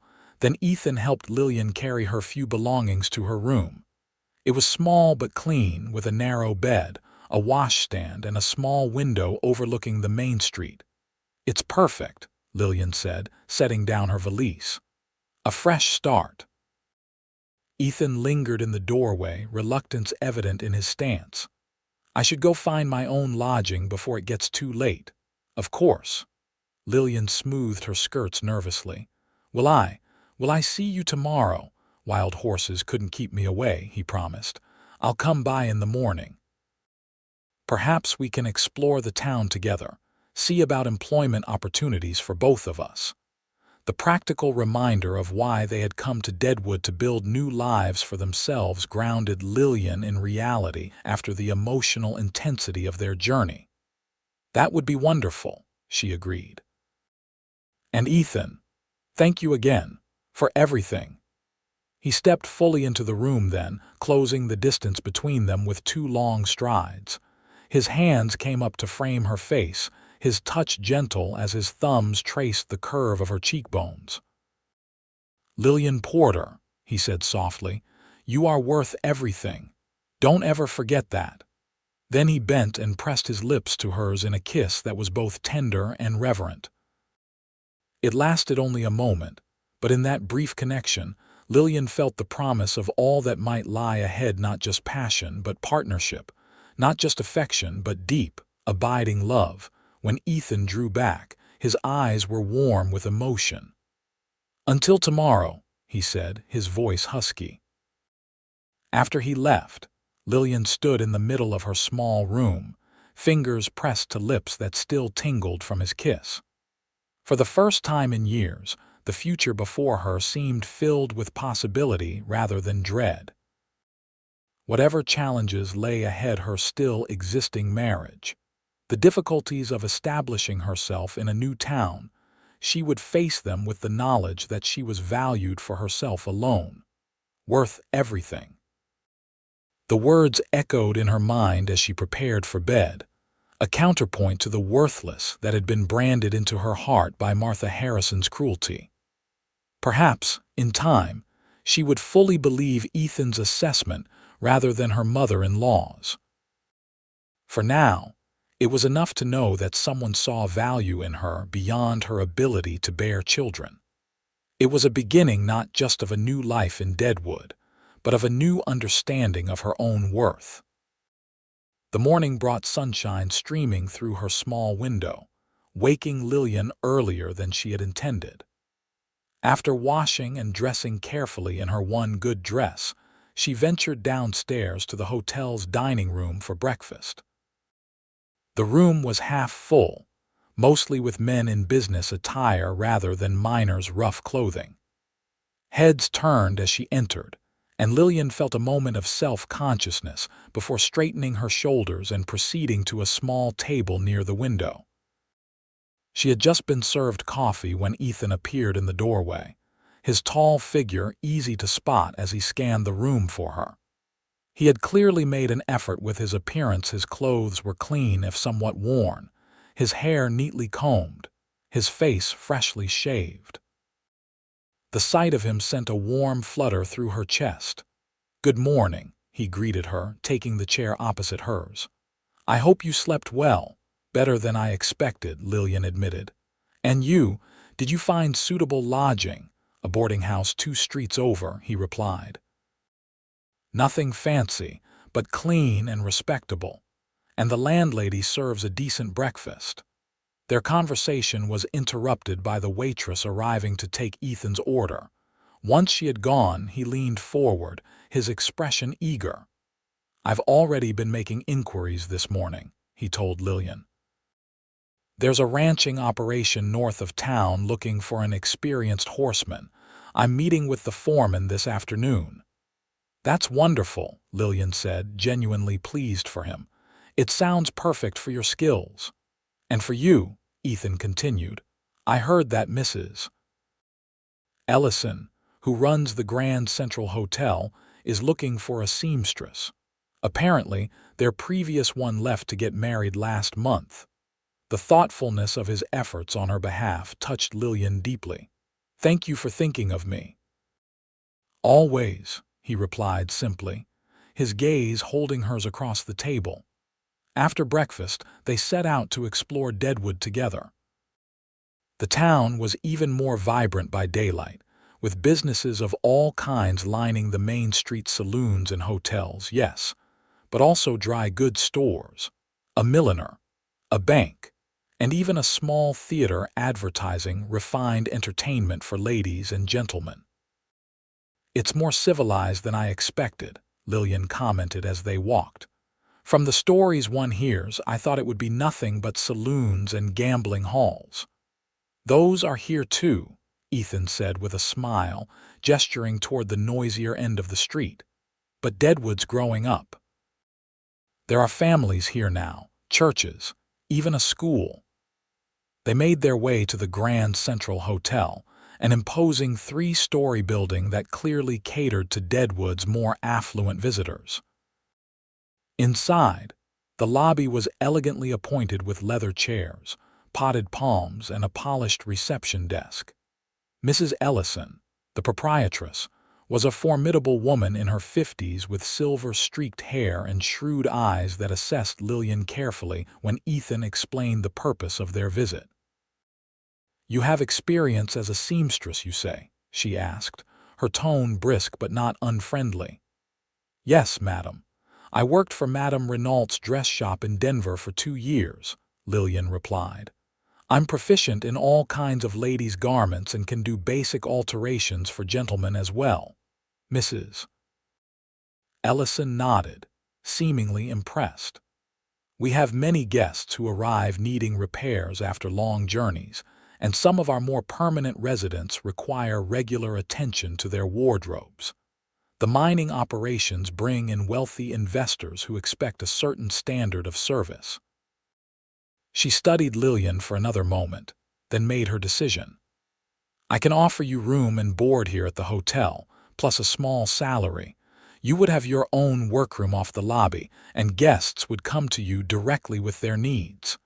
It was a better offer than Lillian had dared hope for. "That sounds wonderful, Mrs. Ellison. When would you like me to start? Can you move in today? The work has been piling up since Miss Jenkins left." Lillian glanced at Ethan, who nodded encouragingly. "Yes, I can start today." As they left the Grand Central to collect Lillian's belongings from her previous hotel, Ethan's expression was both pleased and slightly wistful. "That's a fine position," he said. Mrs. Ellison has a reputation for fairness, and living at the hotel will provide you with security and respectability. And it's all thanks to you, Lillian pointed out. You found the opportunity, you made the introduction. I only pointed the way, Ethan corrected. You earned the position on your own merits. By early afternoon, Lillian was settled in her new quarters, a small but comfortable room on the third floor of the Grand Central, with a connecting door to what would be her workroom. Mrs. Ellison had already introduced her to several staff members and shown her the accumulated mending that awaited her attention. Ethan had left for his appointment with the ranch foreman, promising to return that evening to tell her how it went. As Lillian organized her new workspace, arranging spools of thread and pressing cloths, she found herself humming softly, a habit from happier days that she had nearly forgotten. The work ahead was substantial, but it was work she enjoyed and excelled at. More importantly, it was work that would provide her with independence, allowing her to stand on her own 2 feet for perhaps the first time in her life. As promised, Ethan returned that evening, his face alight with good news. I got the position, he announced when Lillian met him in the hotel lobby. I start tomorrow at the Circle D Ranch, about 5 miles north of town. That's wonderful, Lillian exclaimed, genuinely delighted for him. Will you be living at the ranch? The question revealed her sudden fear that he might be moving away, that the separation she had dreaded might come sooner than expected. No, Ethan reassured her, seeming to understand her concern. I'll keep my room in town, at least for now. The ranch is close enough to ride back and forth each day. Relief washed over her, followed by a touch of embarrassment at how transparent her feelings must be. I'm glad, she said simply. They celebrated their mutual good fortune with dinner at a small restaurant near the hotel, where Ethan insisted on ordering a bottle of wine despite the expense. To new beginnings, he proposed, raising his glass to hers. To new beginnings, Lillian echoed, the wine warming her from within as surely as his smile warmed her heart. Over the next few weeks, they settled into a comfortable routine. Ethan would leave early each morning for the ranch, returning in the evening tired but satisfied with the work. Lillian quickly established herself as the hotel's seamstress, impressing Mrs. Ellison and the guests with her skillful work and pleasant manner. On Sundays, their mutual day of rest, they explored Deadwood and its surroundings together. Sometimes they attended the small church that had been established on the edge of town. Other times they rode into the hills, enjoying the breathtaking beauty of the Black Hills in early autumn. Throughout it all, Ethan maintained the respectful distance he had promised, never pushing for more than Lillian was ready to give.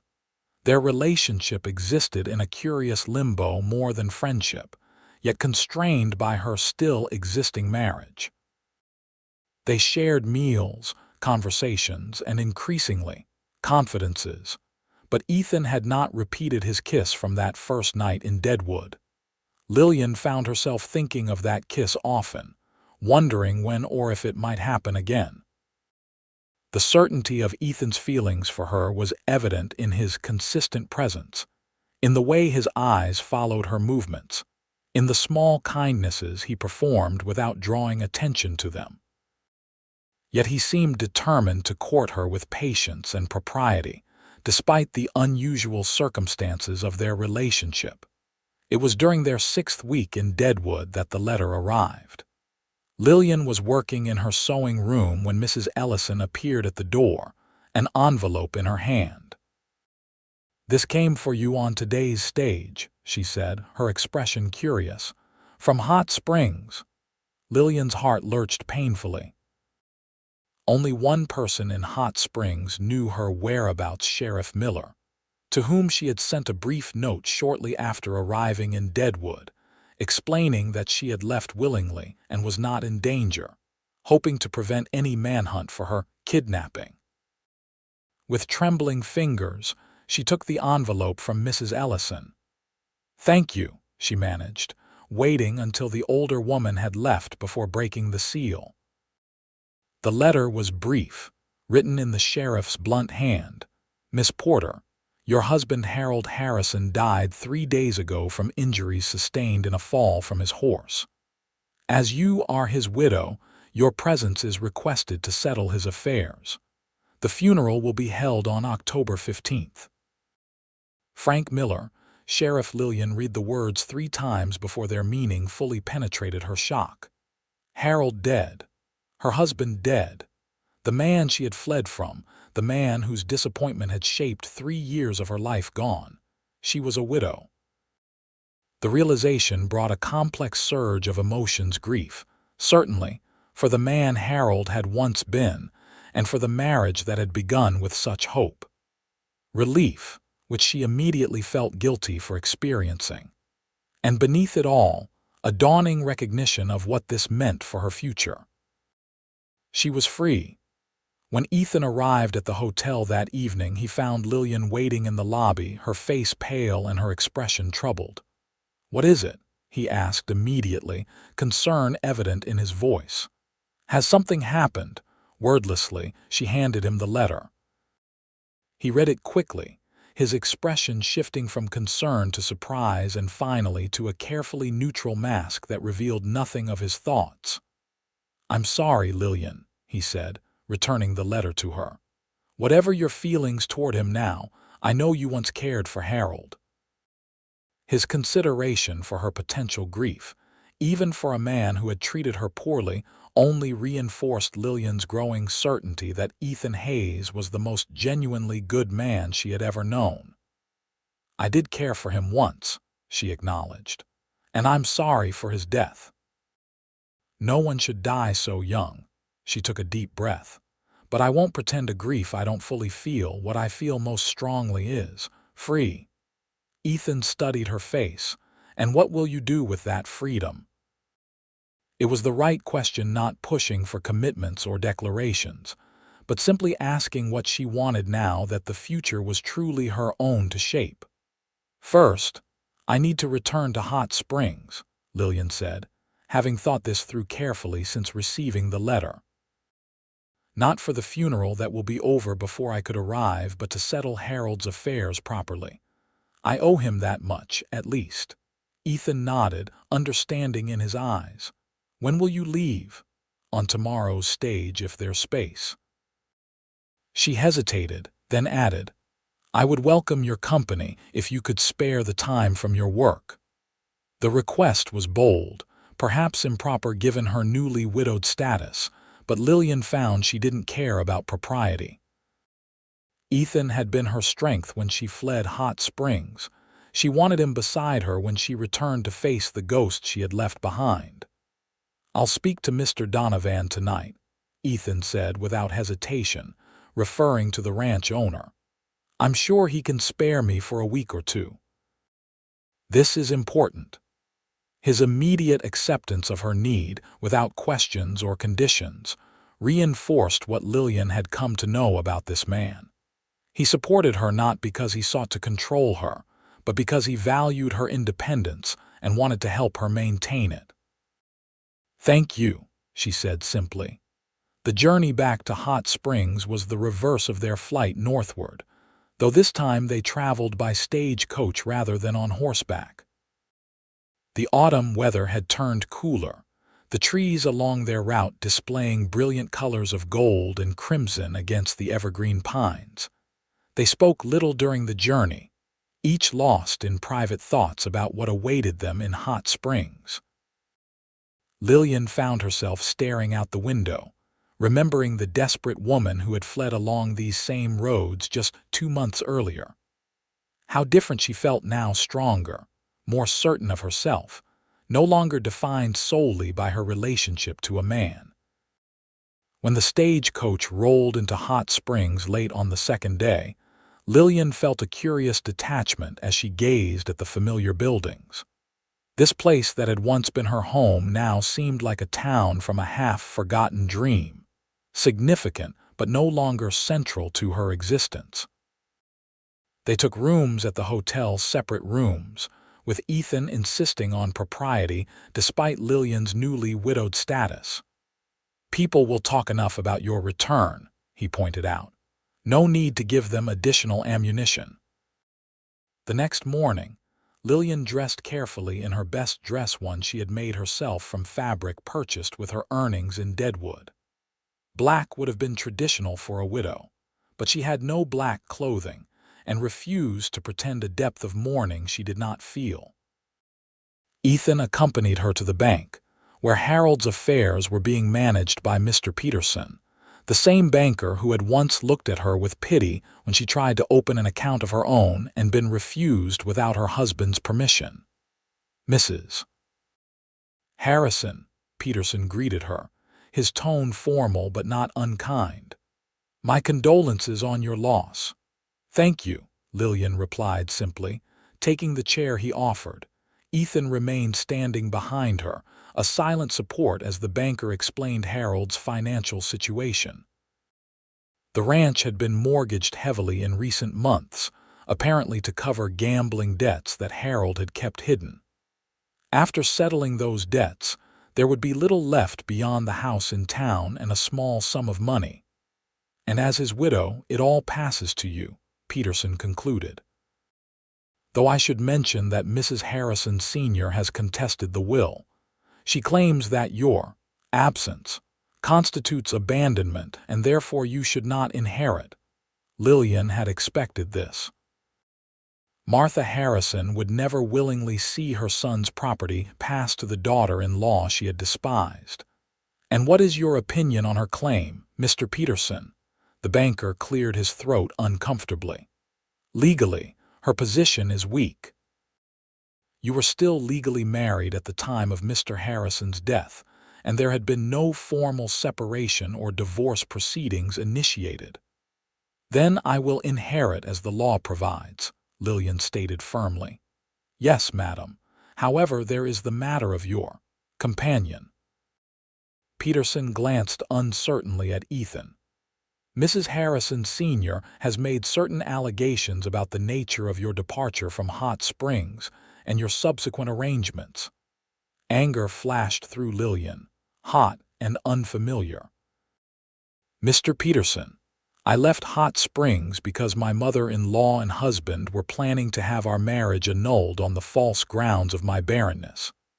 Mr. Hayes assisted me in my time of need and has been a perfect gentleman throughout our acquaintance. Any allegations to the contrary are malicious fabrications."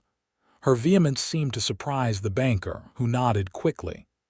"Of course, Mrs. Harrison, I meant no offense." "Now," Lillian continued, her voice steady, "please draw up whatever papers are necessary to transfer my late husband's property to my name. I intend to sell the house and settle any remaining debts before returning to Deadwood." As they left the bank an hour later, papers signed and arrangements made, Ethan's expression was one of admiration. "You were magnificent in there," he told her. "A far cry from the woman I found hiding behind a boulder 2 months ago." Lillian smiled, accepting the compliment. "I've had an excellent example of quiet strength to learn from," she replied, her meaning clear in the way her eyes held his. The next few days were busy with the practical matters of settling Harold's estate. The house in town needed to be cleaned and prepared for sale, furniture either packed for shipping to Deadwood or sold along with the property. Through it all, Lillian maintained a dignified composure, even when neighbors who had once judged her harshly now approached with awkward condolences. It was on their 4th day in Hot Springs that the confrontation Lillian had been both expecting and dreading finally occurred. She was at the house, sorting through Harold's personal effects, when Martha Harrison arrived unannounced, sweeping into the parlor like an avenging fury.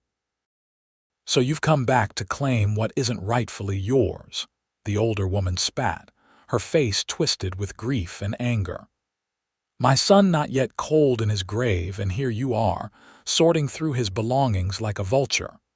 Lillian straightened, meeting her mother-in-law's gaze steadily. I'm his widow, Martha.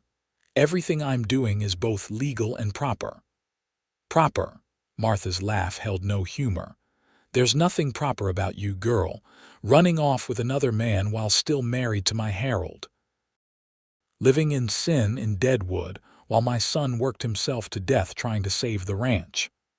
That's not true, Lillian replied, keeping her voice even with effort.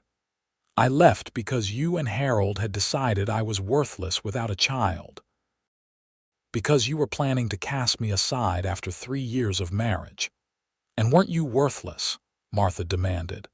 What good is a barren woman? Harold needed heirs, needed sons to carry on the Harrison name. You failed him in the only duty that mattered. Once, those words would have cut Lillian to the quick, reinforcing her deepest insecurities. Now, strengthened by Ethan's belief in her and by her own growing self-assurance, she simply shook her head. A woman's worth isn't measured by the children she bears, Martha. It took leaving Harold to learn that, but I know it now, bone deep. She stepped closer to her mother-in-law, compassion softening her voice. I'm sorry for your loss, truly. Whatever happened between Harold and me, he was your son, and I know you loved him. Martha seemed taken aback by Lillian's calm response and unexpected sympathy. For a moment, the older woman's fierce expression faltered, revealing the grief beneath her anger. He was all I had left, she said, her voice suddenly smaller.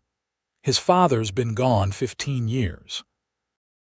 The ranch was everything to us, to our family. I know, Lillian said gently. And I'm not taking the ranch, Martha.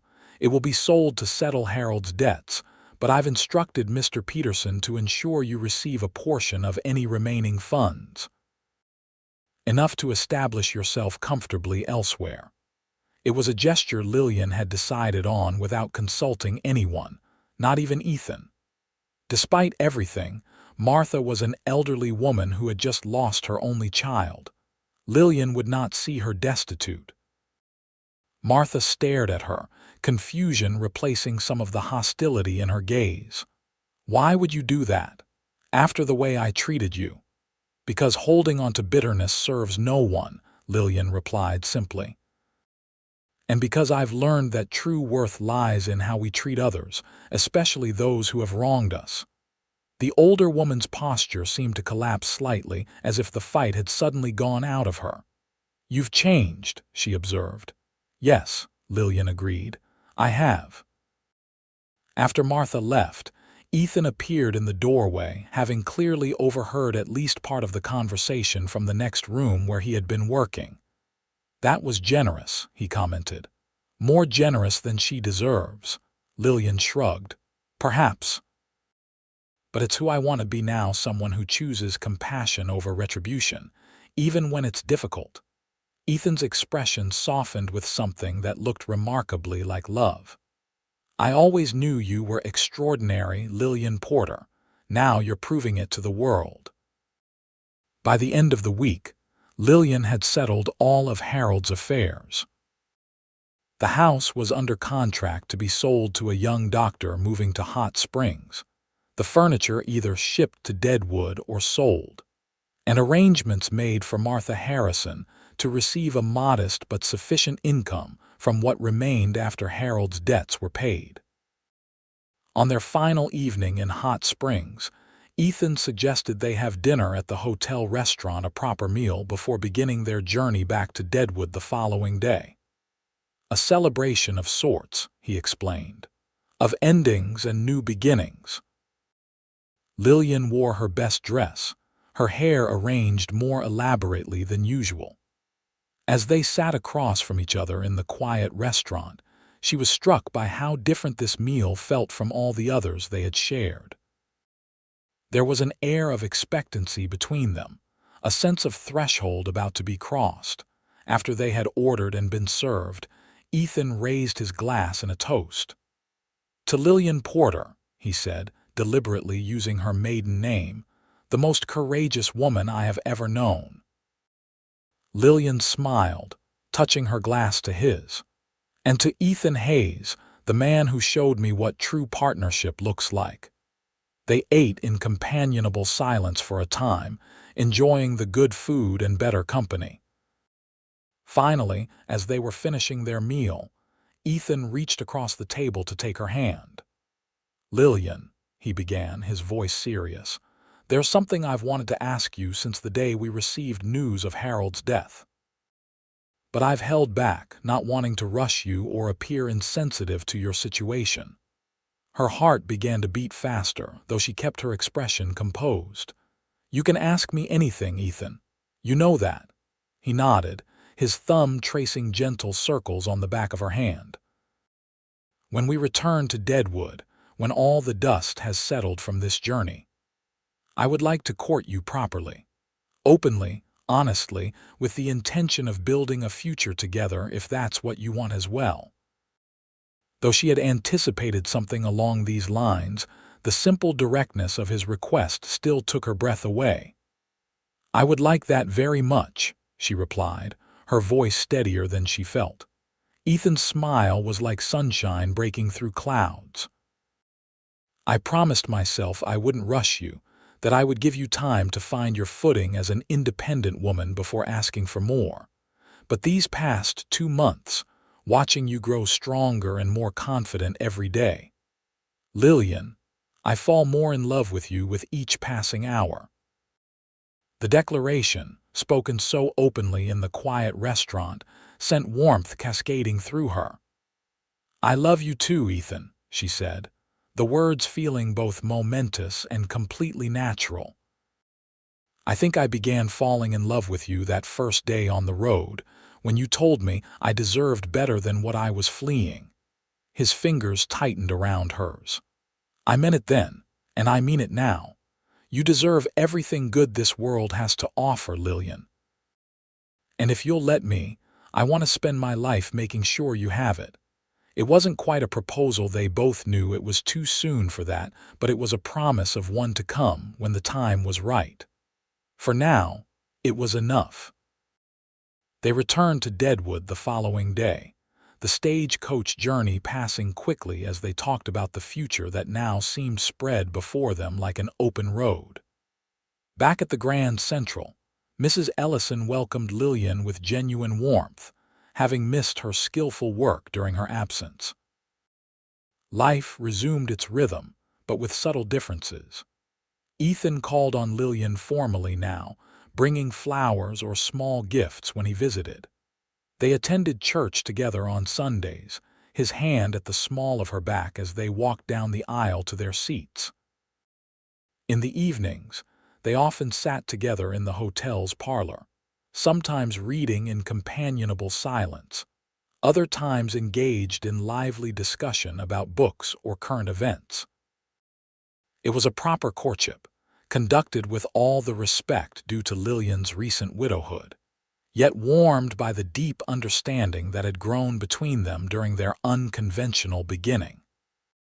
As winter settled over the Black Hills, bringing snow that transformed Deadwood into a glittering wonderland, Ethan's visits became the bright center of Lillian's days. The hotel bustled with activity as travelers sought shelter from the harsh weather, keeping her busy with mending and alterations, but her evenings belonged to Ethan. It was on Christmas Eve, 6 months after they had arrived in Deadwood, that Ethan finally asked the question they had both known was coming. They had attended the Christmas service at the small church, then returned to the hotel for the festive dinner. Mrs. Ellison had arranged for her staff and permanent residents. After the meal, Ethan suggested a short walk despite the cold. Bundled in warm coats and scarves, they strolled through the snow-covered streets of Deadwood, the buildings festooned with evergreen boughs and red ribbons for the holiday. In the small park at the center of town, Ethan stopped beneath a snow-laden pine. His breath formed clouds in the frigid air as he turned to face Lillian, taking both her hands in his. "I had planned an elaborate speech," he admitted, smiling ruefully, "but now that the moment is here, I find I only need the simplest words."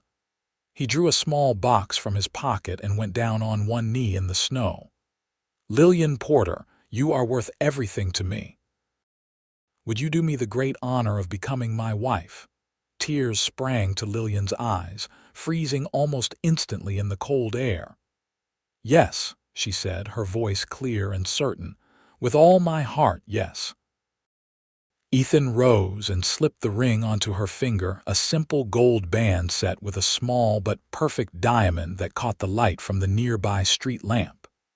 Then he gathered her into his arms, his kiss warming her despite the winter chill that surrounded them. They were married in the spring, when the Black Hills were coming alive with new growth after the long winter. The ceremony was small but joyful, attended by the friends they had made in Deadwood, Mrs. Ellison, Ethan's employer Mr. Donovan and his family, fellow workers from the ranch, and even Sela's from the mining settlement, who had made the journey specifically for the occasion. As Lillian stood beside Ethan, exchanging vows that felt more meaningful for the journey they had taken to reach this moment, she thought of how far she had come from that desperate morning on the road outside Hot Springs. The woman who had believed herself worthless without a child now stood tall and proud, confident in her own value and in the love of the man beside her. Their first year of marriage brought both joys and challenges. Ethan continued his work at the Circle D Ranch, eventually being promoted to foreman. Lillian expanded her seamstress business beyond the hotel, taking on apprentices and establishing a reputation for fine work that attracted customers from as far away as Rapid City. Together, they saved enough to purchase a small house on the outskirts of Deadwood, a cozy two-story structure with a view of the surrounding hills, and enough land for a garden and a few horses. They moved in on the first anniversary of their meeting, christening their new home with laughter and love. It was in their second year of marriage, as summer turned to autumn once more, that Lillian discovered something she had long since stopped hoping for. The persistent nausea, the fatigue, the subtle changes in her body signs she had watched for so anxiously during her marriage to Harold, but had now accepted might never come. When the doctor confirmed her suspicions, Lillian sat for a long time in their parlor, hands resting on her still flat stomach, emotions too complex for simple categorization flooding through her. Joy, certainly. Fear, inevitably. But beneath those, a profound sense of wonder that this gift had come now, when she had learned to value herself independently of her ability to bear children. When Ethan returned home that evening, dusty and tired from a long day at the ranch, he found Lillian waiting for him on the porch, her expression both serene and mysteriously joyful.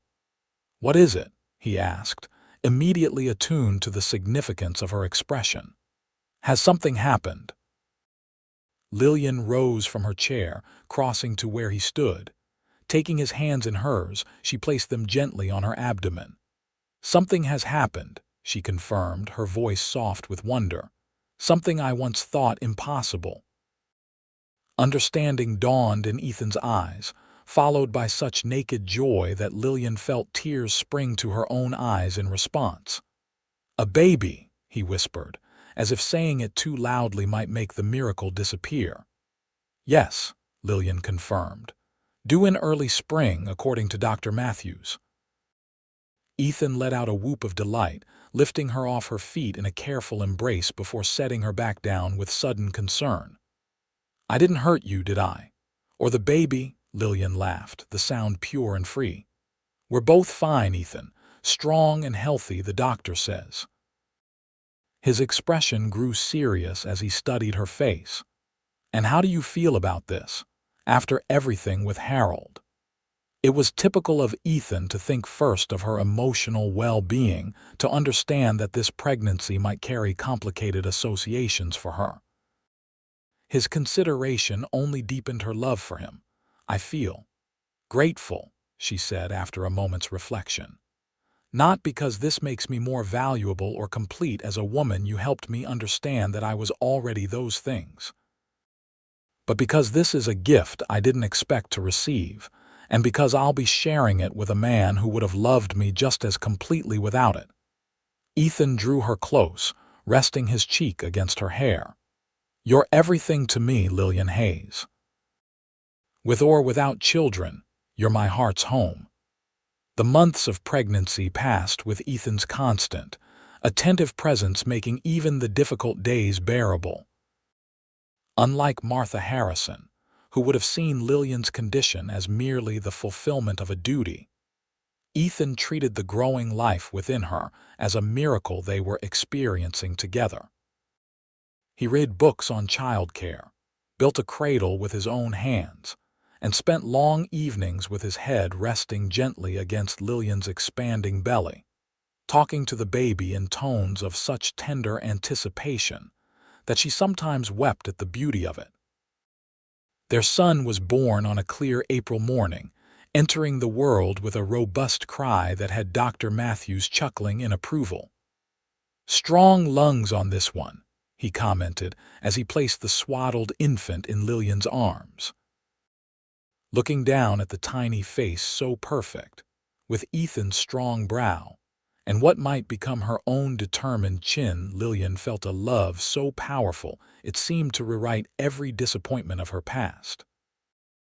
This child, conceived in love and born into welcome, would never know what it was to be valued only for what he could provide or produce. He would be loved for himself, completely and unconditionally, just as she had finally learned to love herself. "What shall we name him?" Ethan asked, perched on the edge of the bed, his finger captured in the baby's surprisingly strong grip. Lillian smiled up at the man who had shown her what true partnership looked like, who had seen her worth when she could not see it herself.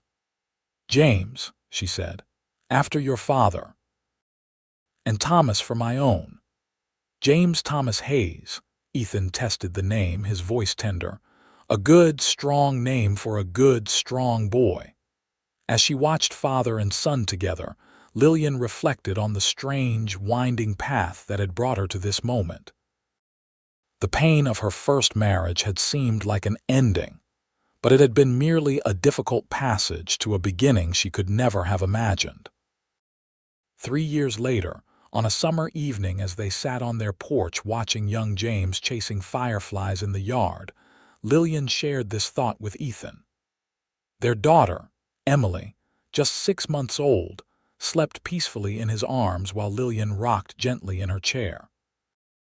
"It's strange to think that if Harold and Martha hadn't been so cruel, if they hadn't pushed me to flee, I might never have found you," she mused.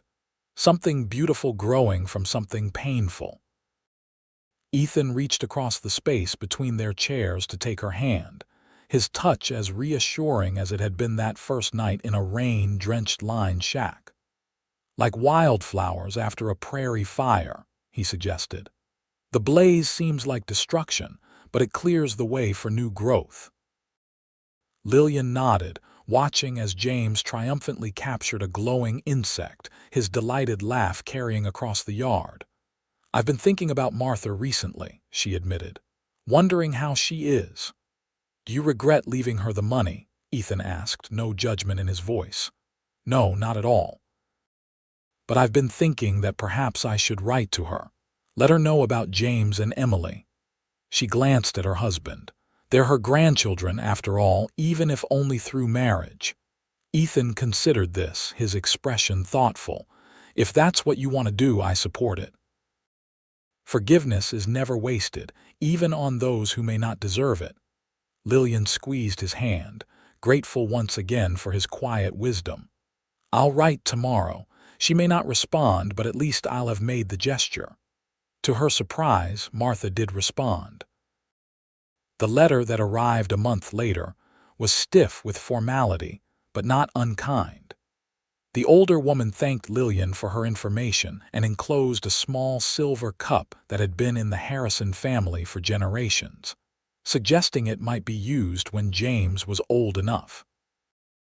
It wasn't reconciliation, exactly, but it was acknowledgement, a small bridge across a gulf that had once seemed uncrossable. Life continued to unfold in ways Lillian could never have predicted on that desperate morning, when she fled hot springs with nothing but a valise and the clothes on her back. Their family grew again with the birth of another son, William, 2 years after Emily.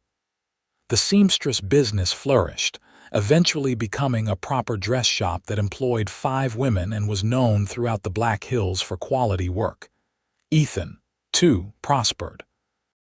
After years as foreman at the Circle D, he partnered with Mr. Donovan to purchase adjacent land, expanding the ranch and eventually buying Donovan out when the older man decided to retire to California.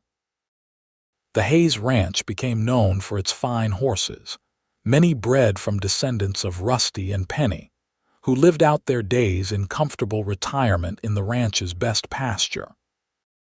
Through it all, the joys and sorrows, the triumphs and challenges that make up any life fully lived, Lillian never forgot the lesson she had learned on that journey northward with a kind stranger who saw her value when she could not see it herself. That a woman's worth was not measured by her ability to bear children or fulfill others' expectations. That it resided in her courage, her compassion, her willingness to grow and change. That she was, quite simply, worthy of love for herself alone. On their 20th anniversary, as they sat together on the same porch where they had watched their children grow, now enjoying the quiet evening after those same children, young adults now, had departed for various activities in town, Ethan presented Lillian with a small wooden box. Inside lay a simple pendant, a gold disc engraved with a single word, "Everything." "Do you remember," Ethan asked as he fastened it around her neck, "what I said to you that night in the line shack? That I was worth everything to you," Lillian replied, her fingers touching the pendant gently. "Words that changed my life. They were true then," Ethan said, drawing her close, "and they're even more true now. You're worth everything to me, Lillian Hayes. Everything and more." As the sun set over the Black Hills, painting the sky in shades of gold and crimson, Lillian rested her head on her husband's shoulder, profoundly grateful for the journey that had brought her home, not to a place, but to herself, and to the man who had helped her discover her own immeasurable worth.